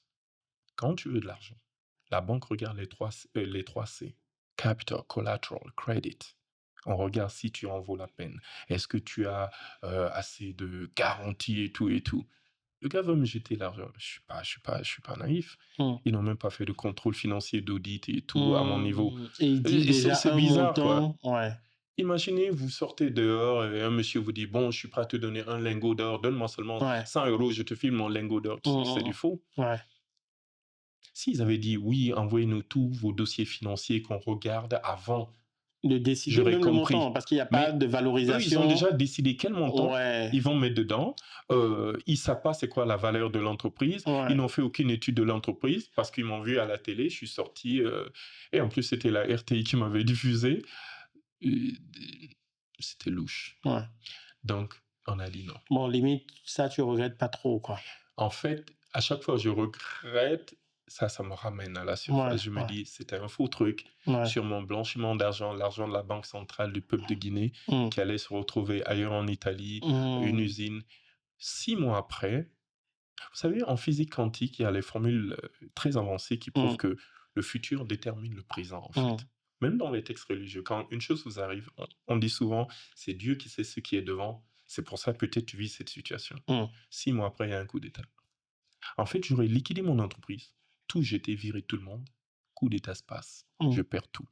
Ni entreprise, ni promesse de le côté, ni rien du tout. J'aurais tout perdu. Mais j'ai fait ce choix de ne pas aller dedans et ça a marché pour moi. J'ai pu renaître après. Mm, mm, C'est mm, ça. mm. Et du coup, aujourd'hui, Tulip commence, on va dire, repart à nouveau. Et tu as des contrats, tout ça, c'est intéressant. Euh, Aujourd'hui, toi-même, je suppose que tu peux te payer maintenant un salaire. Je pose la question parce que, tu sais, Je parmi sais. les entrepreneurs, là, au début, on ne se paye pas de salaire. Moi, je suis en plein dedans. Comment.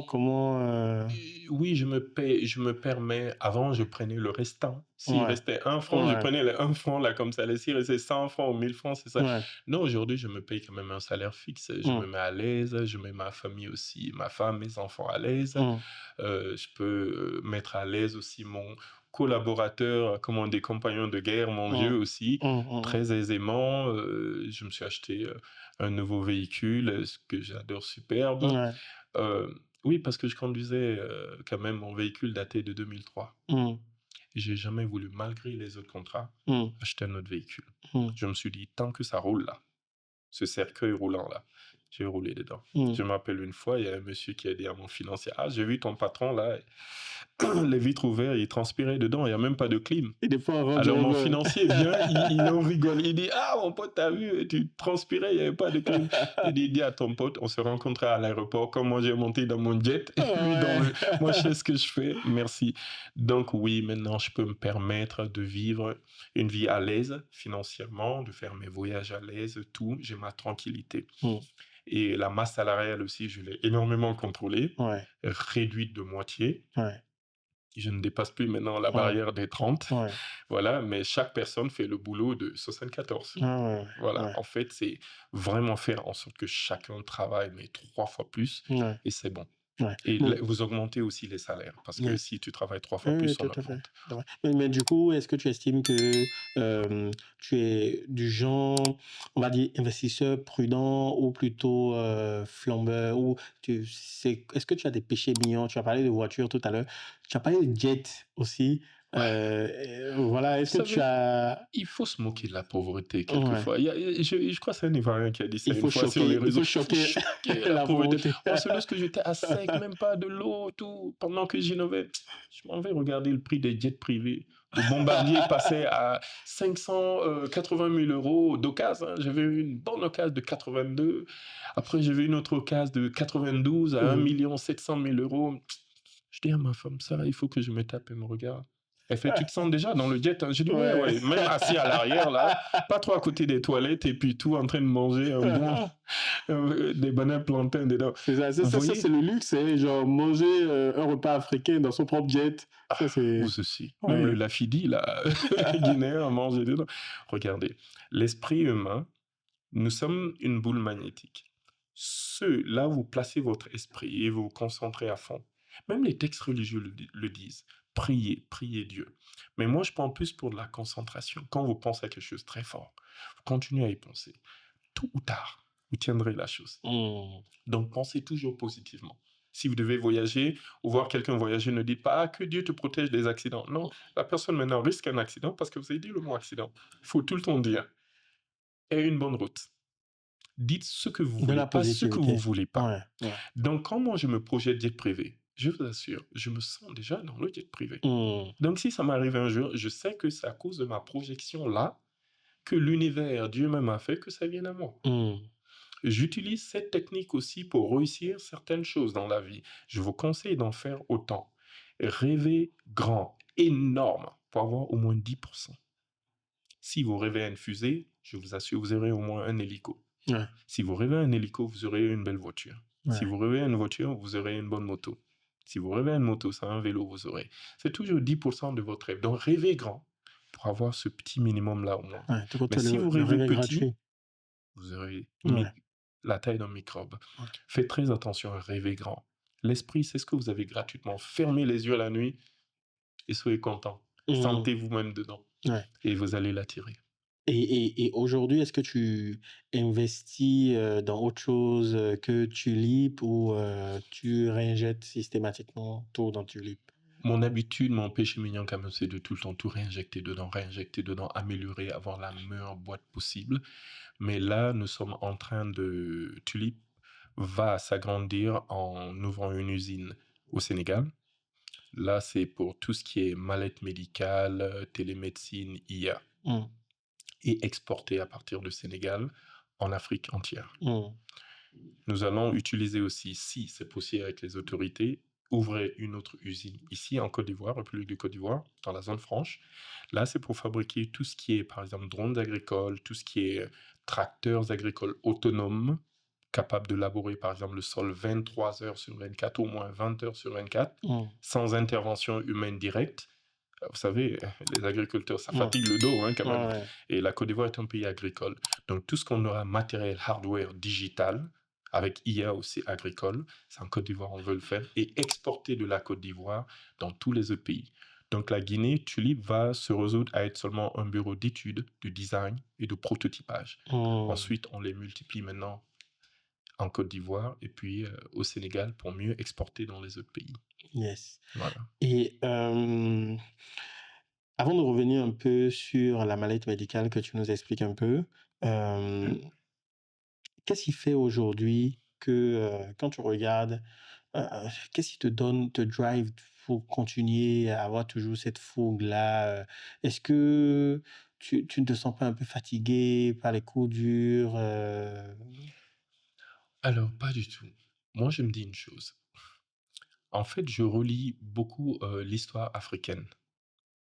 Je m'aperçois qu'il y a eu beaucoup de connaissances, énormément, que plusieurs continents, surtout le continent européen, s'est enrichi de beaucoup de connaissances venant d'Afrique. Saviez-vous qu'avant le XXe siècle, l'Afrique, ou l'Asie aussi, hein, mais l'Afrique avait plus de médicaments réels que l'Europe. L'Europe en utilisait la saignée, par exemple, alors que Mm, nous, on avait des antibiotiques plus puissants que des antibiotiques ou aussi puissants que des antibiotiques militaires américains.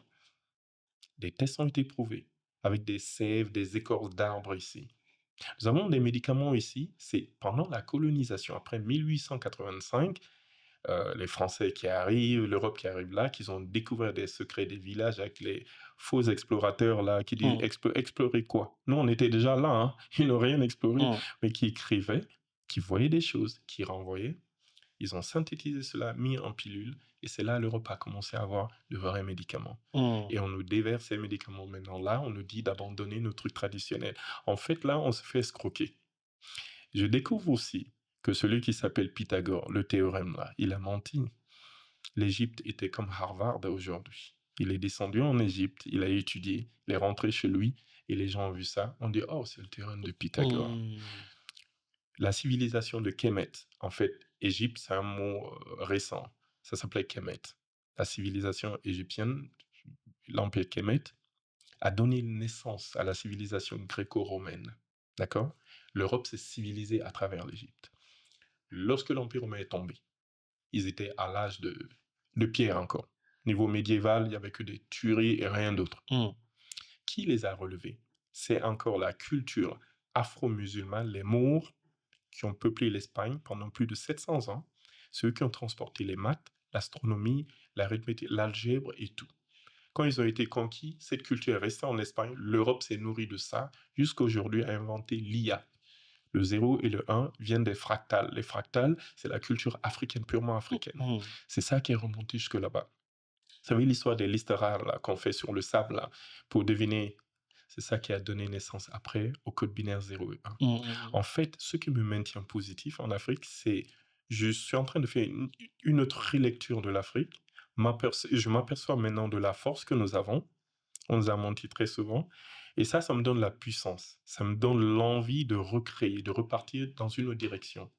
Et quand vous voyez aussi que l'Afrique est autour de 1,4 milliard, peut-être même plus, parce que les recensements ne sont jamais fiables ici, et que la Chine est autour de 1,3 milliard, 1,4 milliard aussi, l'Inde aussi pareil.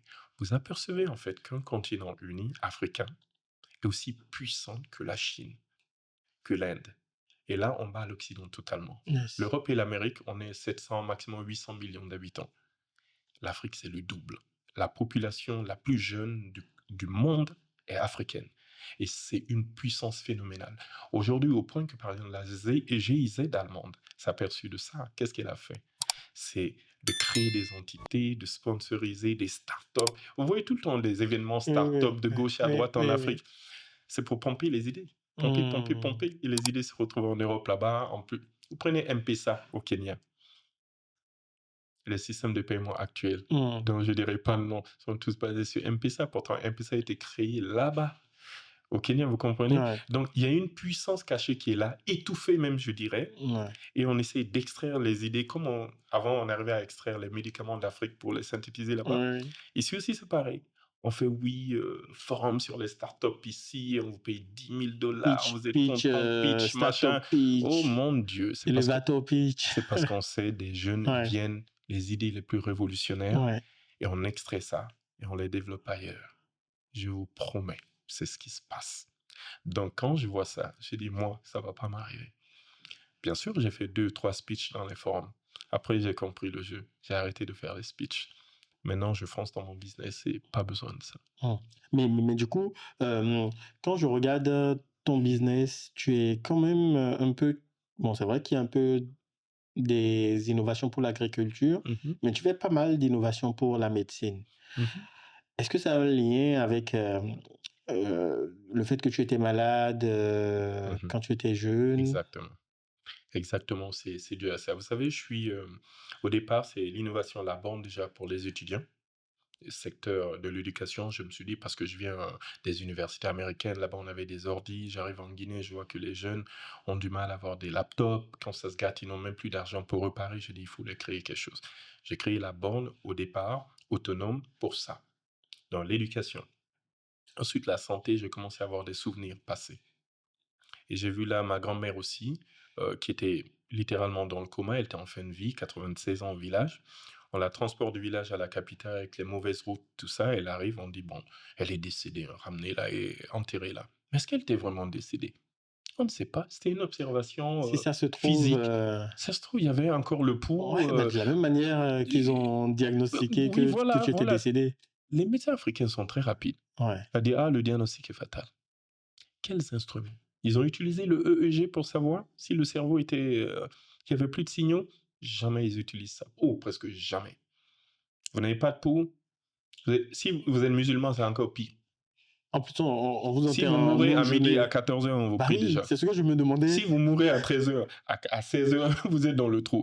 Heureusement, moi, on m'a déclaré mort à 5 heures du matin. On ne peut Ouais, pas enterrer la nuit. ouais. Si c'était midi, je ne serais pas là. Je peux vous assurer ça. Ah ouais. Donc, sans souvenir de tout ça, je me suis dit, vous savez quoi? Il faut d'abord se soigner, ensuite manger. Donc, secteur agricole, je suis dedans. Ensuite, aller à l'école. Et quand on a ces 3 valeurs-là, on a la santé, on a l'agriculture, on a l'éducation, il faut se protéger, la sécurité. C'est les 3 volets. Hmm. Mais la santé, j'ai tenu... Toi, tu es en plein dans le Maslow, là. Oui, là, c'est les 4 choses qui font avancer Ouais, l'Afrique. ouais, Sérieusement. Si on peut se soigner beaucoup plus facilement, moins cher, rapidement, on va penser maintenant à notre ventre. ouais. Si on peut maintenant même avoir la surproduction agricole. Vous savez, dans le passé, toutes les cultures qui ont commencé l'art, les choses, sont des cultures qui ont eu des excédents alimentaires. La maîtrise du blé, du cheval, par exemple, qui permettait l'agriculture, dans la civilisation gréco-romaine. C'est là-bas qu'il y avait des chevaux. C'était pas par ici. Eux, ils ont utilisé le blé qui poussait facilement pour manger beaucoup plus. Une fois que tu es rassasié, tu commences à jouer. Tu fais des Jeux olympiques. Hmm. Tu commences à dessiner, à faire de l'art. Ton ventre est plein. Ouais, Mais quelqu'un qui a faim, je suis désolé. Tu penses qu'à nourrir ce ventre-là? ouais, ouais. Donc nous, on est resté à cette étape-là parce que nous, on n'avait pas le blé qui poussait vite. On avait plutôt des manguiers qui poussaient en 10 ans avant d'avoir quelques mangues, Ouais, saisonniers aussi, alors que le blé, on pouvait cultiver. ouais. Donc, je me suis recentré d'abord sur la santé. Si tu n'es pas vivant, tu peux même pas cultiver, ni aller à l'école, ni te protéger. La santé, j'ai pensé à moi-même, j'ai pensé à ma grand-mère, à mon beau-père, que j'appelle des morts inutiles. On aurait pu vérifier encore s'ils étaient morts ou pas. J'ai créé donc cette borne médicale. Je l'ai amenée à Genève, au Salon des inventions. Mais c'est au niveau mondial. En Afrique, il n'y avait que 3 pays. Il y avait la Guinée, il y avait le Gabon, il y avait le Maroc. Il y avait la Chine, il y avait tous les autres pays. Il y avait plus de 45 000 visiteurs. Bah, cette invention de borne, même pas parfaitement finie, parce que mes finitions, j'avais pas tous les moyens, les outils Yes. pour parfaitement bien faire. Tu sentais, c'était finition africaine. J'ai quand même eu la médaille d'or du Salon de Genève avec les félicitations du jury. Ensuite, les inventeurs européens aussi, français, passaient là, leur groupement.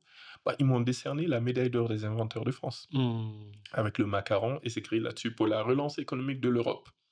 Je voulais dire de l'Afrique, surtout, vous comprenez. Ensuite, il y avait le président des inventeurs européens, l'Association des inventeurs d'Europe, qui est aussi venu me décerner le prix Léonard de Vinci, des inventeurs d'Europe. Donc, je reviens au pays, bardé de médailles, comme un général nord-coréen. Bah, c'était génial. Moi, je ne m'attendais même pas à avoir la médaille de bronze, mais Ouais. on me donne. Mais pourquoi avec félicitations, ils m'ont expliqué là-bas, la plupart des inventions qu'on présente dans ces salons-là sont des gadgets. Vous pouvez vivre avec ou sans. Là, ce que j'ai présenté là, ils ont vu la population africaine, ils ont dit ça, c'est impactant.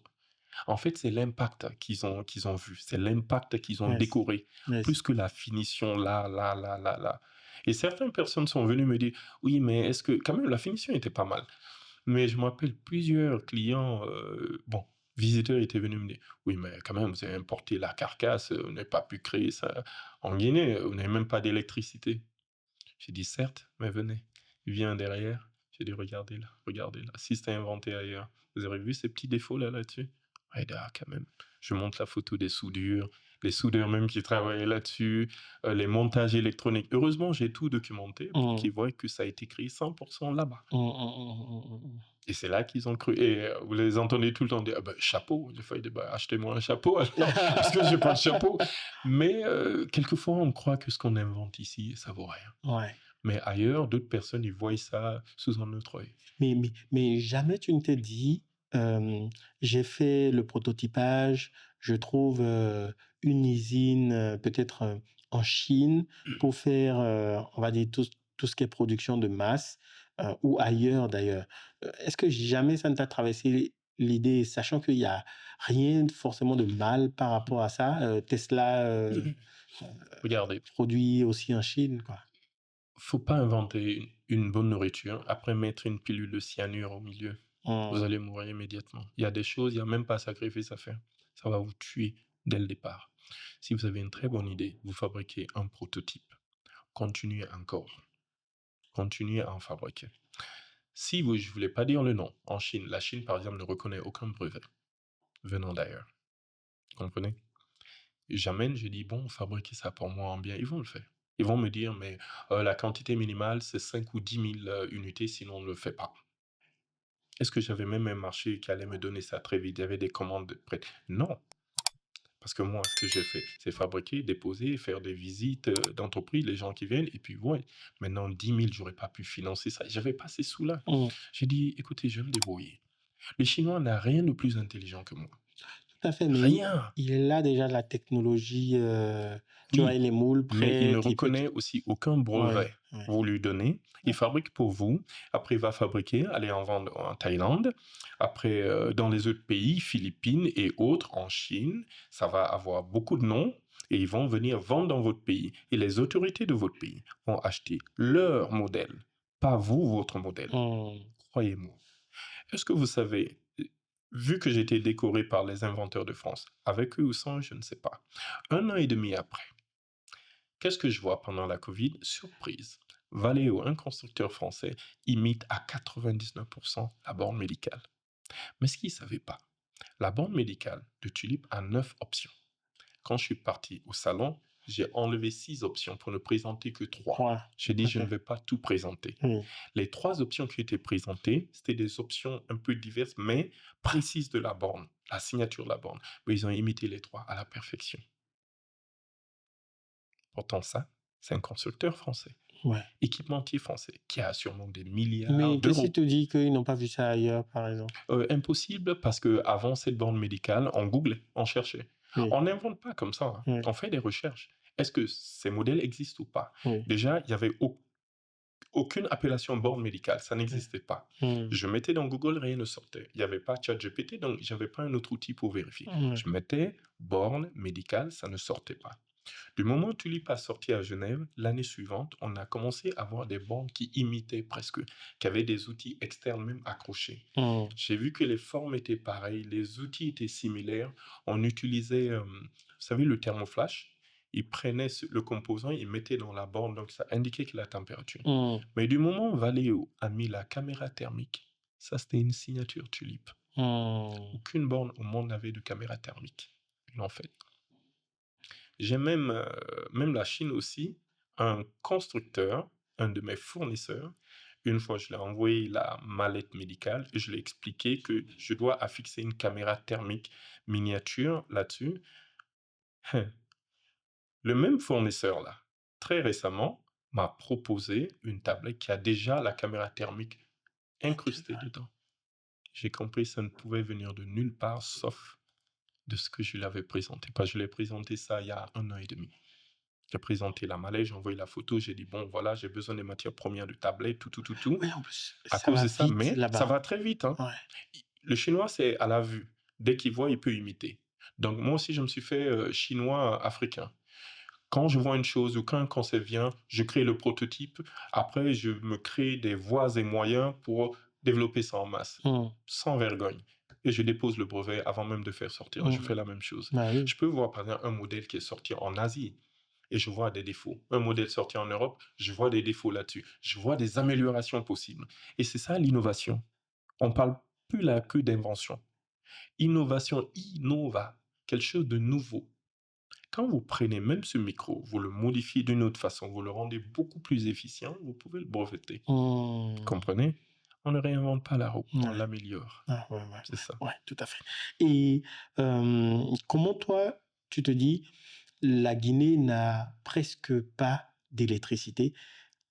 Je ne critique pas, mais Allez-y. c'est quelque chose, voilà, on a même entendu parler, en tout cas, on sait que dans certains pays, que l'électricité, c'est pas intermittence dans la journée.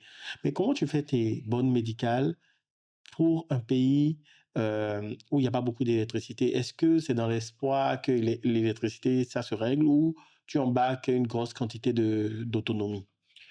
Voilà ce que j'ai fait au départ. Encore, je prends tous les problèmes et je transforme moi en solution. Moi, lorsque les gens voient un problème, je vois solution.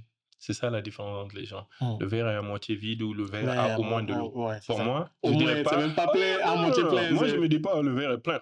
le verre n'est pas Je dis, sec. le verre a de l'eau. Ouais. Voilà. Quand on me dit, ah ouais, moitié vide, je dis non, le verre a de l'eau.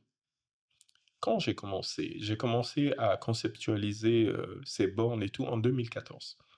Je travaillais pour la société là, mais à côté, à ma pause ou bien à la maison, comme ce que je faisais aux États-Unis dans ma Oui, cuisine, oui. ici aussi, je bossais sur la 3D, les designs et tout, et tout, et tout. Mais l'idée de borne exactement, je me suis dit, bon, une usine, l'électricité, comment on va faire? Ça va être chaud. Parce que même lorsque je fais mes designs, le courant coupait. Donc entre 2014 quand même, je suis rentré en 2013. En 2014 et 2019, oui, ça a galéré dur. Mmh. L'usine même, j'ai commencé en 2017. C'était à base de groupes électrogènes. Je vous dis pas combien de petits groupes de 5 kVA j'ai fumé. Je peux dire même explosé. C'est-à-dire, j'avais 3, 4 alignés. Tout neuf, j'achète. Au bout de quelques mois, le groupe n'en pouvait plus, quoi. Ouais. Parce que la soudure, c'est beaucoup d'énergie quand même, Mmh. les ordis. Donc à la fin, j'ai eu une autre idée par accident. Les batteries d'usine sont des batteries OPZV, qui ont à peu près 2 volts, 2000 ampères, comment ça, 2000 ampères, et sont des batteries de 5 kilos. Donc j'ai pris une chambrette dans le sous-sol, j'ai mis 24 batteries. Ça me donne une autonomie de à peu près 11 jours sans électricité normale. 52 ordi allumés sans problème à Tulip. Maintenant, pour la soudure, les petits groupes électrogènes. Mais ensuite, au fur et à mesure des contrats, maintenant j'ai un 55 kVA, j'ai batterie d'usine. Si le courant maintenant est régulier à 99%, ça, on n'a plus de problème à ce niveau. Mais très souvent, pour réduire même la facture, on allume le groupe ou bien on met sur batterie, Ouais. il n'y a aucun problème. Mais du coup, dispositif que tu crées, la tablette médicale par exemple, ou la borne, Mhm. comment elle fonctionne? On les branche au secteur ou Encore, si vous il y a de la fabriquez batterie? des choses en Afrique et vous ne tenez pas compte du contexte, pourquoi on fabrique ici? C'est pas Ouais, seulement pour dire on fabrique, ouais. c'est pour fabriquer ce dont nous avons besoin. Tu fabriques un outil, coupure d'électricité, ça marche pas, ça ne vaut rien. Mmh, Toute borne importée en Afrique en général, coupure d'électricité, ça meurt là. mmh, Je me suis dit, bon, on va utiliser l'électricité normale, premier lieu. Deuxième lieu, on met des batteries sèches ou bien au gel à l'intérieur, 22 ampères. Ce sont des batteries qui peuvent garder l'énergie au moins. Et les matières premières que j'ai dedans, c'est à faible consommation. Donc on a en 2-3 jours d'autonomie sans rien. Coupure d'électricité totale, pendant 2-3 jours, ça fonctionne. mmh. Mais ensuite, j'ai rajouté là un mini panneau solaire, la moitié de cette table. Vous accrochez flexible, vous accrochez à la fenêtre à l'extérieur et c'est perpétuel. Parce que pendant que ça charge la journée, la nuit, vous pouvez l'utiliser si vous voulez toute la nuit. Le lendemain, encore, vous avez l'autonomie. Pendant 3 jours, vous n'avez qu'à charger au bout de 2 jours, vous commencez la recharge, quoi. C'est tout. Mmh. Donc c'est là, j'ai fabriqué les bornes, je les appelle les bornes vertes, parce que très faible consommation normale. D'ailleurs, je préfère même que ça fonctionne avec les batteries, le panneau solaire, parce que là, l'électricité est plus stable. Si vous mettez à l'électricité normale, chez nous, quelquefois, un camion passe sur un poteau, les phases se touchent, vous avez du 380 volts, ça vous pète même les climatiseurs. Donc, pour être on the safe side, comme je dirais, laissez avec le panneau solaire, Ouais, avec ses batteries internes, et c'est ouais. sûr, vous l'aurez perpétuellement. Mmh. Mais si vous branchez au secteur, ça charge aussi les batteries, mais il y a toujours un risque. Yes. Voilà. Et du coup, en fait, aujourd'hui, avec du recul, qu'est-ce que tu veux qu'on se rappelle de toi dans 30 ans? Ou qu'est-ce que tu veux plutôt qu'on dise de toi dans 30 ans? Il a changé les choses. Il nous a permis de faire un bond quantique. Là où on aurait évolué logiquement, normalement, ça nous aurait pris 20 ans. Il nous a raccourci 20 ans en une année. Mmh. Vous comprenez? Mmh. Je vous donne un exemple bon, là qui est un peu macabre. On dit l'invention de la bombe atomique a réduit la Deuxième Guerre mondiale en Asie d'au moins 2 années Mmh. et a sauvé la vie de plus de 100 à 200 000 soldats américains qui seraient sûrement morts parce que chaque soldat japonais voulait mourir sur le Ouais. champ de bataille. Ouais, ouais, ouais. Donc 200 000 soldats ont pu revoir leur famille grâce à cette bombe. Même si la bombe a tué des gens, mais ça a Yes. réduit la guerre de 2 ans. Ben moi, à travers ces inventions, si l'Afrique devait évoluer sur 15 à 20 ans là, Ouais, je veux qu'on dise en une année, on a pu commencer ouais, à genre solutionner. des sauts technologiques, On appelle ça les bancs leapfrog. quantiques, où vous OK. sautez d'ici Ouais. jusqu'à Boaké, quoi, Ouais. directement, à travers un truc très simple. Ouais. Les mallettes médicales. On Yes. prend une mallette, on arrive chez vous, votre femme est enceinte, échographie Ouais. là-bas, le vieux il a l'AVC, on peut faire la cardiologie de professionnels Ouais. là-bas à la maison. La petite sœur là, a une boule là, une sorte de kyste dans les seins, on peut regarder si c'est une tumeur cancéreuse à travers la caméra thermique, à travers aussi l'échographie. On peut avoir des imageries pour avoir des indices. Ouais. Ça ne décèle pas le cancer, mais ça peut donner des indices Ouais. qu'on peut envoyer directement à un oncologue, un cancérologue, Ouais. qui peut examiner à distance, que ce soit en France, aux États-Unis, ici, et dire, bon, évacuer là vers la mammo ou Mmh. vers la biopsie. Yes. Donc, si on peut sauver la vie des gens comme ça, surtout les femmes. Les femmes sont les piliers de nos familles. Ouais. L'homme est important. Ouais. Sans l'argent que l'homme, bon, la femme aussi apporte de Oui, l'argent oui, maintenant, même plus que l'homme, mais disons la vérité, la perte d'un papa, c'est une tragédie pour la famille. oui. Ouais. La perte d'une maman, la famille, c'est foutu. Bah oui, bah oui, bah oui, Ah bah ben oui, là, bah oui, c'est irremplaçable. bah oui. C'est, j'ai rarement vu une famille qui a pu se relever après la perte Mmh. d'une mère. Mmh, mmh, En général, ça va dans tous les sens. ouais, Les enfants se retrouvent quelquefois alcooliques, ouais, drogués, machin, ouais. tout. Alors que la perte d'un père, la mère, c'est comme un rein. Oui, oui. Quand on perd un rein, l'autre rein grossit pour compenser. La Ouais, perte d'un père, la mère, elle peut se surpasser ouais. jusqu'à ce qu'elle Mmh. réussisse à nourrir les enfants, Ouais. à les élever, à les envoyer quelquefois à l'extérieur et tout. J'ai vu des mères héroïnes. Oui, tout à fait, Les tout à fait. pères essayent, mais c'est pas facile. Nous, les Ouais, hommes, ouais, bah oui, c'est pas comme ça la manque mère. toujours sur un truc.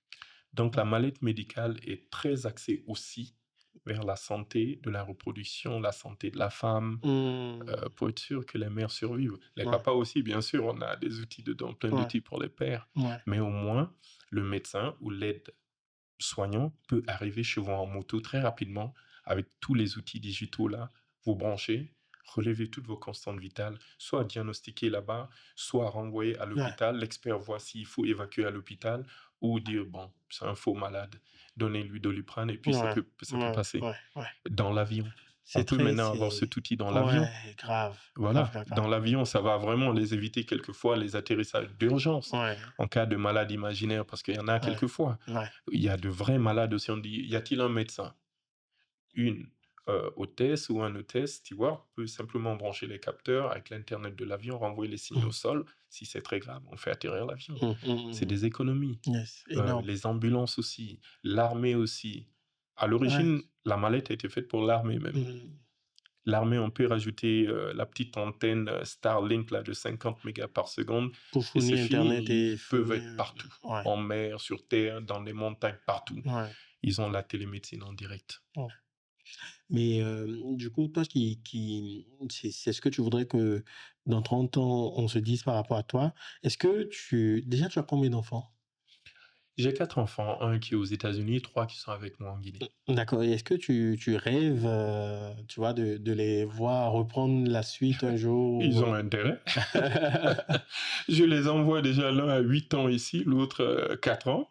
Et l'autre, elle n'a que 2 ans, mais je les envoie chaque 1, 2, 3 mois, les vendredis, lorsqu'ils sont disponibles, ils ne vont pas à l'école, ben, je les envoie à l'usine avec moi. Ouais, Et je les fais toujours la visite, les ateliers de soudure, de peinture. Ils me disent tout le temps, papa, qu'est-ce qu'on fait? Je dis, regardez bien, vous êtes les prochains stagiaires ici. ouais, Ici, là, c'est par ici vous commencez. ouais, Vous allez faire la soudure. Même si bientôt on va mettre les robots bras soudeurs, ouais, vous allez commencer ici. La peinture est là. On monte à l'électronique, je les montre. On monte à l'administration, je les montre. Les développeurs, les autres, tout le monde blague avec eux. C'est-à-dire, je suis en train de les conditionner, les ouais, imbiber ouais, à ce transfert-là. Vous comprenez? Le yes, petit, déjà, a commencé, dès que je lui ai montré les avions en papier, il peut vous faire des Sukhoi 57, ouais, il peut vous faire des F-16, des F-18, des Concorde en mm, papier. Il est fier quand il le fait. Des ouais, hélicos Apache en papier. Vous voyez dans les yeux des enfants que c'est comme des pâtes à modeler. Une fois vous yes, donnez une forme, piou, c'est parti. yes, Donc faites rêver vos enfants aussi. Ils peuvent être 1000 fois mieux que vous. ouais, ouais, Voilà. ouais. Faites rêver vos enfants. Du coup, on va passer dans la dernière section de ce podcast. Déjà, Ça va être, ouais, malheureusement, on sait aussi que tu es très occupé, donc il faut pas qu'on ait le monopole de ton temps. Cette session, elle est, du coup, c'est 10 questions à laquelle tu dois, enfin, auxquelles tu dois répondre le plus rapidement possible. par un oui, par un non, par... Ou un court développement. Ok. Ok, donc première question, quel est ce plat guinéen que tu pourrais manger tous les jours? Konkoy Touré Belly. C'est quoi ça? Poisson fumé, huile de Ah, palme là-dessus, un d'accord. bon riz, un piment arrogant à côté, du gombo à côté. Je me lave les mains. Ah ouais, tuerie. Et dans le jet, Dans le jet, je prends Acheke ou bien Chep. ok, super. Et un pays africain où tu aimerais t'installer autre que la Guinée. Bah, il y a 3 pays, hein. D'accord? Tous les 3, c'est comme mon pays. Je vois la Côte d'Ivoire, je vois le Sénégal, je vois le Mali, parce que je vois les mêmes noms, les Hmm, mêmes langues parlées, hmm, donc je peux facilement être ivoirien sans ouais, qu'un Ivoirien ne sache. Je ouais, m'appelle Muntaga ouais, Keïta, il y a des Keïta là. ouais, Et tout une à fait. partie de ma famille même est à Bengourou ici depuis les années 50. Hmm, Dakar, la même chose. Je peux ouais, parler Peul, je peux parler d'autres langues, ça marche. Malinké aussi. À Bamako aussi, je peux parler Malinké comme si j'étais en Guinée. yes. Donc, je me sens parfaitement dans ces 3 pays qui sont des pays pour moi, Hmm, mes pays. yes. Et du coup, toi, tu as fait les États-Unis. Je dirais musicalement, Cardi B ou Youssou N'Dour. Après, on peut dire 50 Cent ou Youssou N'Dour, Eminem ou Youssou N'Dour. Je prends Salif Keïta. Ok, ok, ok. D'accord. Bon, c'est dans le même style, Handgriff que Youssou N'Dour. Genre, quand je dis style, c'est plus africain contre... Justement, ok. Salif est africain. Ouais, tout à fait. Je prends africain Ok. parce que c'est de là que tout est né. Mais est-ce qu'il a un lien Keita avec toi Oh ou... non, non, non, Ok, aucun lien. Sundiata ne nous a rien laissé à ouais. part le nom, hein. Pas de lingot d'or. Ok. Quel est l'échec que tu célèbres le plus aujourd'hui? Le fait d'avoir pas continué en droit en France. Hmm, J'aurais été un avocat comme tout autre avocat, rien de spécial. super. Quel est le métier que tu n'as jamais pu faire aujourd'hui, mais que tu aurais pu, enfin, tu aurais voulu faire? Chanteur. Ah ouais? Ah ouais. Alpha Chante. Blondie, moi je le chantais en Ah ouais? 83, 84, Bintoué, Bilou. J'ose pas te Mais dire de nous j'ai fredonner toujours, quelque chose ici, ah là. mais j'ai toujours moi chanté Alpha Blondie quand j'étais gamin, depuis l'âge de 4, 5, 6 ans. Tout le monde croyait que je serais chanteur, moi, dans Ah ma famille. ouais. En plus, c'était le premier lui et Michael Jackson. Yes. Ok. Du coup, c'est quoi ton péché mignon?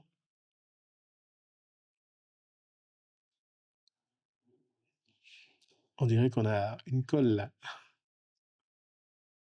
J'aime bricoler, Hmm. explorer Ouais, des mais ça, choses. ça c'est gentil, ça. Genre, à part le jet, parle-moi de, je sais pas, de Audemars Piguet, de Rolex, Ah, des choses matérielles. ou en griffe de vis sain. Bon, il n'y a pas de Des vis. vices sains. Franchement, si Si ma femme elle était pas. là, elle rigolerait. Elle Ouais. sait, mais je peux pas parler de ça. Ok. Mais je dirais un vice. Rien ne me vient à l'esprit, en fait. Ok, ok, on passe. Euh, quel entrepreneur africain aujourd'hui tu respectes profondément? Dangote. Hmm. Tout le monde croit qu'il était pauvre. Non, c'est faux. Ouais. Ses grands-parents étaient riches et Oui, tout. je crois qu'il a D'accord. eu 500 millions Son de grand-père dollars avait même un jet privé, ouais. tout. Mais c'est pas ça le truc. Avec tous les milliards qu'il avait, avec tout ce qu'il a comme asset, il a osé dire la vérité devant la face du monde. Et ses larmes ont coulé naturellement. Hmm. Il a montré la face cachée de l'entrepreneur là-bas, que tout entrepreneur aime cacher.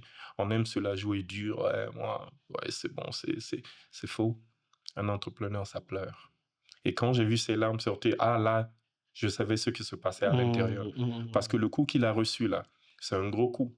Mais nous, à notre niveau, on reçoit aussi, nous aussi, des coups à notre niveau. ouais, Comme un enfant aussi qui reçoit à son niveau aussi. ouais, Il faut jamais avoir peur de dire la vérité quand il faut la dire. yes. Il faut la balancer. Ça sort comme ça sort, quand ça doit sortir. Hmm, Ne fermez pas la bouche. hmm, Parlez. Parce que vous allez sauver d'autres personnes, donner du courage à d'autres personnes aussi. yes. Et aujourd'hui, bah, tu parles Soussou? Mhm. C'est quoi pour toi le plus beau mot en Soussou? Ah, Makanema Nyoma. J'imagine que ça parle de résilience. En fait, c'est le fait de le gaspillage va pas finir Hmm, ta fortune. ouais. Je vais donner un concept qui existe déjà, bien sûr. Quand tu as des ressources, investis. Tu crées par exemple une entreprise. L'entreprise produit de l'argent. Tu prends cet argent, tu investis dans l'immobilier. L'immobilier te produit de l'argent. Au deuxième tour, tu peux prendre l'argent de l'immobilier et bouffer comme tu veux. Le Hmm, gaspillage ne peut jamais le finir. ouais, ça Parce que chaque mois, c'est on va te c'est repayer. très Donc, faro ça. voilà, il y a un mot qui dit makane manyoma, c'est-à-dire le gaspillage ne peut plus finir mon argent. Hmm, Ça, tu as atteint un un niveau de même niveau, troisième ouais, type ouais, d'investissement où ouais, c'est comme tu as une plantation. ouais, OK? je Tout vois. pousse. Tu peux même gaspiller si tu veux tes manques cette année. Ça va repousser encore. Hmm, hmm, En hmm. fait, j'adore ce mot-là. Il faut atteindre cette étape-là lorsqu'on est entrepreneur. Yes. Investir, investir jusqu'à ce que l'argent Le qui vient, même gaspillage, si tu le gaspilles, tu ouais. achètes 3 jets privés, tu peux en acheter encore 10 l'année Yes, prochaine. yes, Ça yes, peut jamais finir. yes. Ça, c'est en général lorsque tu investis dans des trusts accounts, c'est Ouais, dans l'immobilier, dans l'argent vient de partout. Maintenant, tu peux créer des ONG, en fait, tu peux gaspiller, quoi. T'en as hmm, rien à fiche. hmm, hmm. Ah. Yes. Et du coup, dernière question de ce podcast, c'est si je t'offre aujourd'hui 1 million de dollars, comment tu le dépenses? 99%, j'ouvre les usines rapidement. Hmm, 0%, même pas un mouchoir, même pas un costard, je vais m'acheter. Les 2 usines sont ouvertes immédiatement, plus maintenant dans les prochains 6 mois à 9 mois, mais dans les prochains 3 mois. hmm, Et la production commence immédiatement. hmm, Et je sais tourner $1 en $1000 très, hmm, très vite. par Mm, magie. Ça, c'est lorsqu'on fait aussi la banque, lorsqu'on a fait le droit, on sait comment flipper, comme on dit, to flip a coin, mm, comment flipper une pièce en billet d'argent très mm, vite. mm, Voilà. mm. En tout cas, merci beaucoup, Montaga, Merci à vous. en tout cas, de t'être fait rapidement disponible pour nous. C'est un honneur et on ne le prend pas pour acquis. Merci d'être Merci. passé sur Batonga. Si tu devais faire une conclusion pour ceux qui regardent cet épisode, qu'est-ce que tu le dirais? Le courage part toujours de la peur. C'est normal d'avoir peur. Si vous n'avez pas peur, c'est que en fait, vous êtes psychopathe. Et là, c'est encore plus grave. Donc, si vous avez peur, c'est normal. Dominez cette peur, et c'est ce qu'on appelle courage. Et lorsque vous êtes courageux, les choses vont venir vers vous. Rêvez très grand, parce que le cerveau, c'est comme une sorte de d'aimant, en fait. Si vous rêvez à une chose, vous continuez à rêver à la chose, vous foncez vers la chose, vous l'atteindrez un jour. Ne lâchez pas prise. J'ai fait 9 tours à l'ambassade des États-Unis. C'est la 9e fois que j'ai eu le visa. Aujourd'hui, le passeport américain est dans ma poche ici. Mais est-ce que je l'utilise même aujourd'hui? Même pas. Donc, c'est ça aussi la complexité de l'homme. Donc, du courage, ayez peur, Mais avancez. surmontez cela, avancez, parce que vous n'avez que cette vie. Et cette vie, elle est très infime, très courte dans l'espace-temps. On parle d'années-lumière en astronomie, d'années-lumière. Vous n'avez que 60 ans, 70 ans, 80 ans. Qu'est-ce que vous faites entre maintenant et votre temps de mort? Qu'est-ce que vous allez faire? Vous lamentez ou vous dire non, c'est en train de tiquer, je dois faire le maximum de... Si vous n'aviez que 30 minutes à vivre sur Terre, là, il y a un météorite qui arrive, vous allez faire quoi? Faites la même chose dans votre vie. Avancez. La peur est là, mais avancez quand même. Devant. Si vous devez tomber, tombez par devant. OK? En tout cas, merci beaucoup. Merci de nous avoir suivis. Dites-nous dans les commentaires ce qui vous a le plus marqué dans ce podcast ou voilà, ce qui vous a le plus inspiré. En attendant, moi, je vous dis abonnez-vous et à bientôt. C'était Béranger et Moutaga pour Batonga.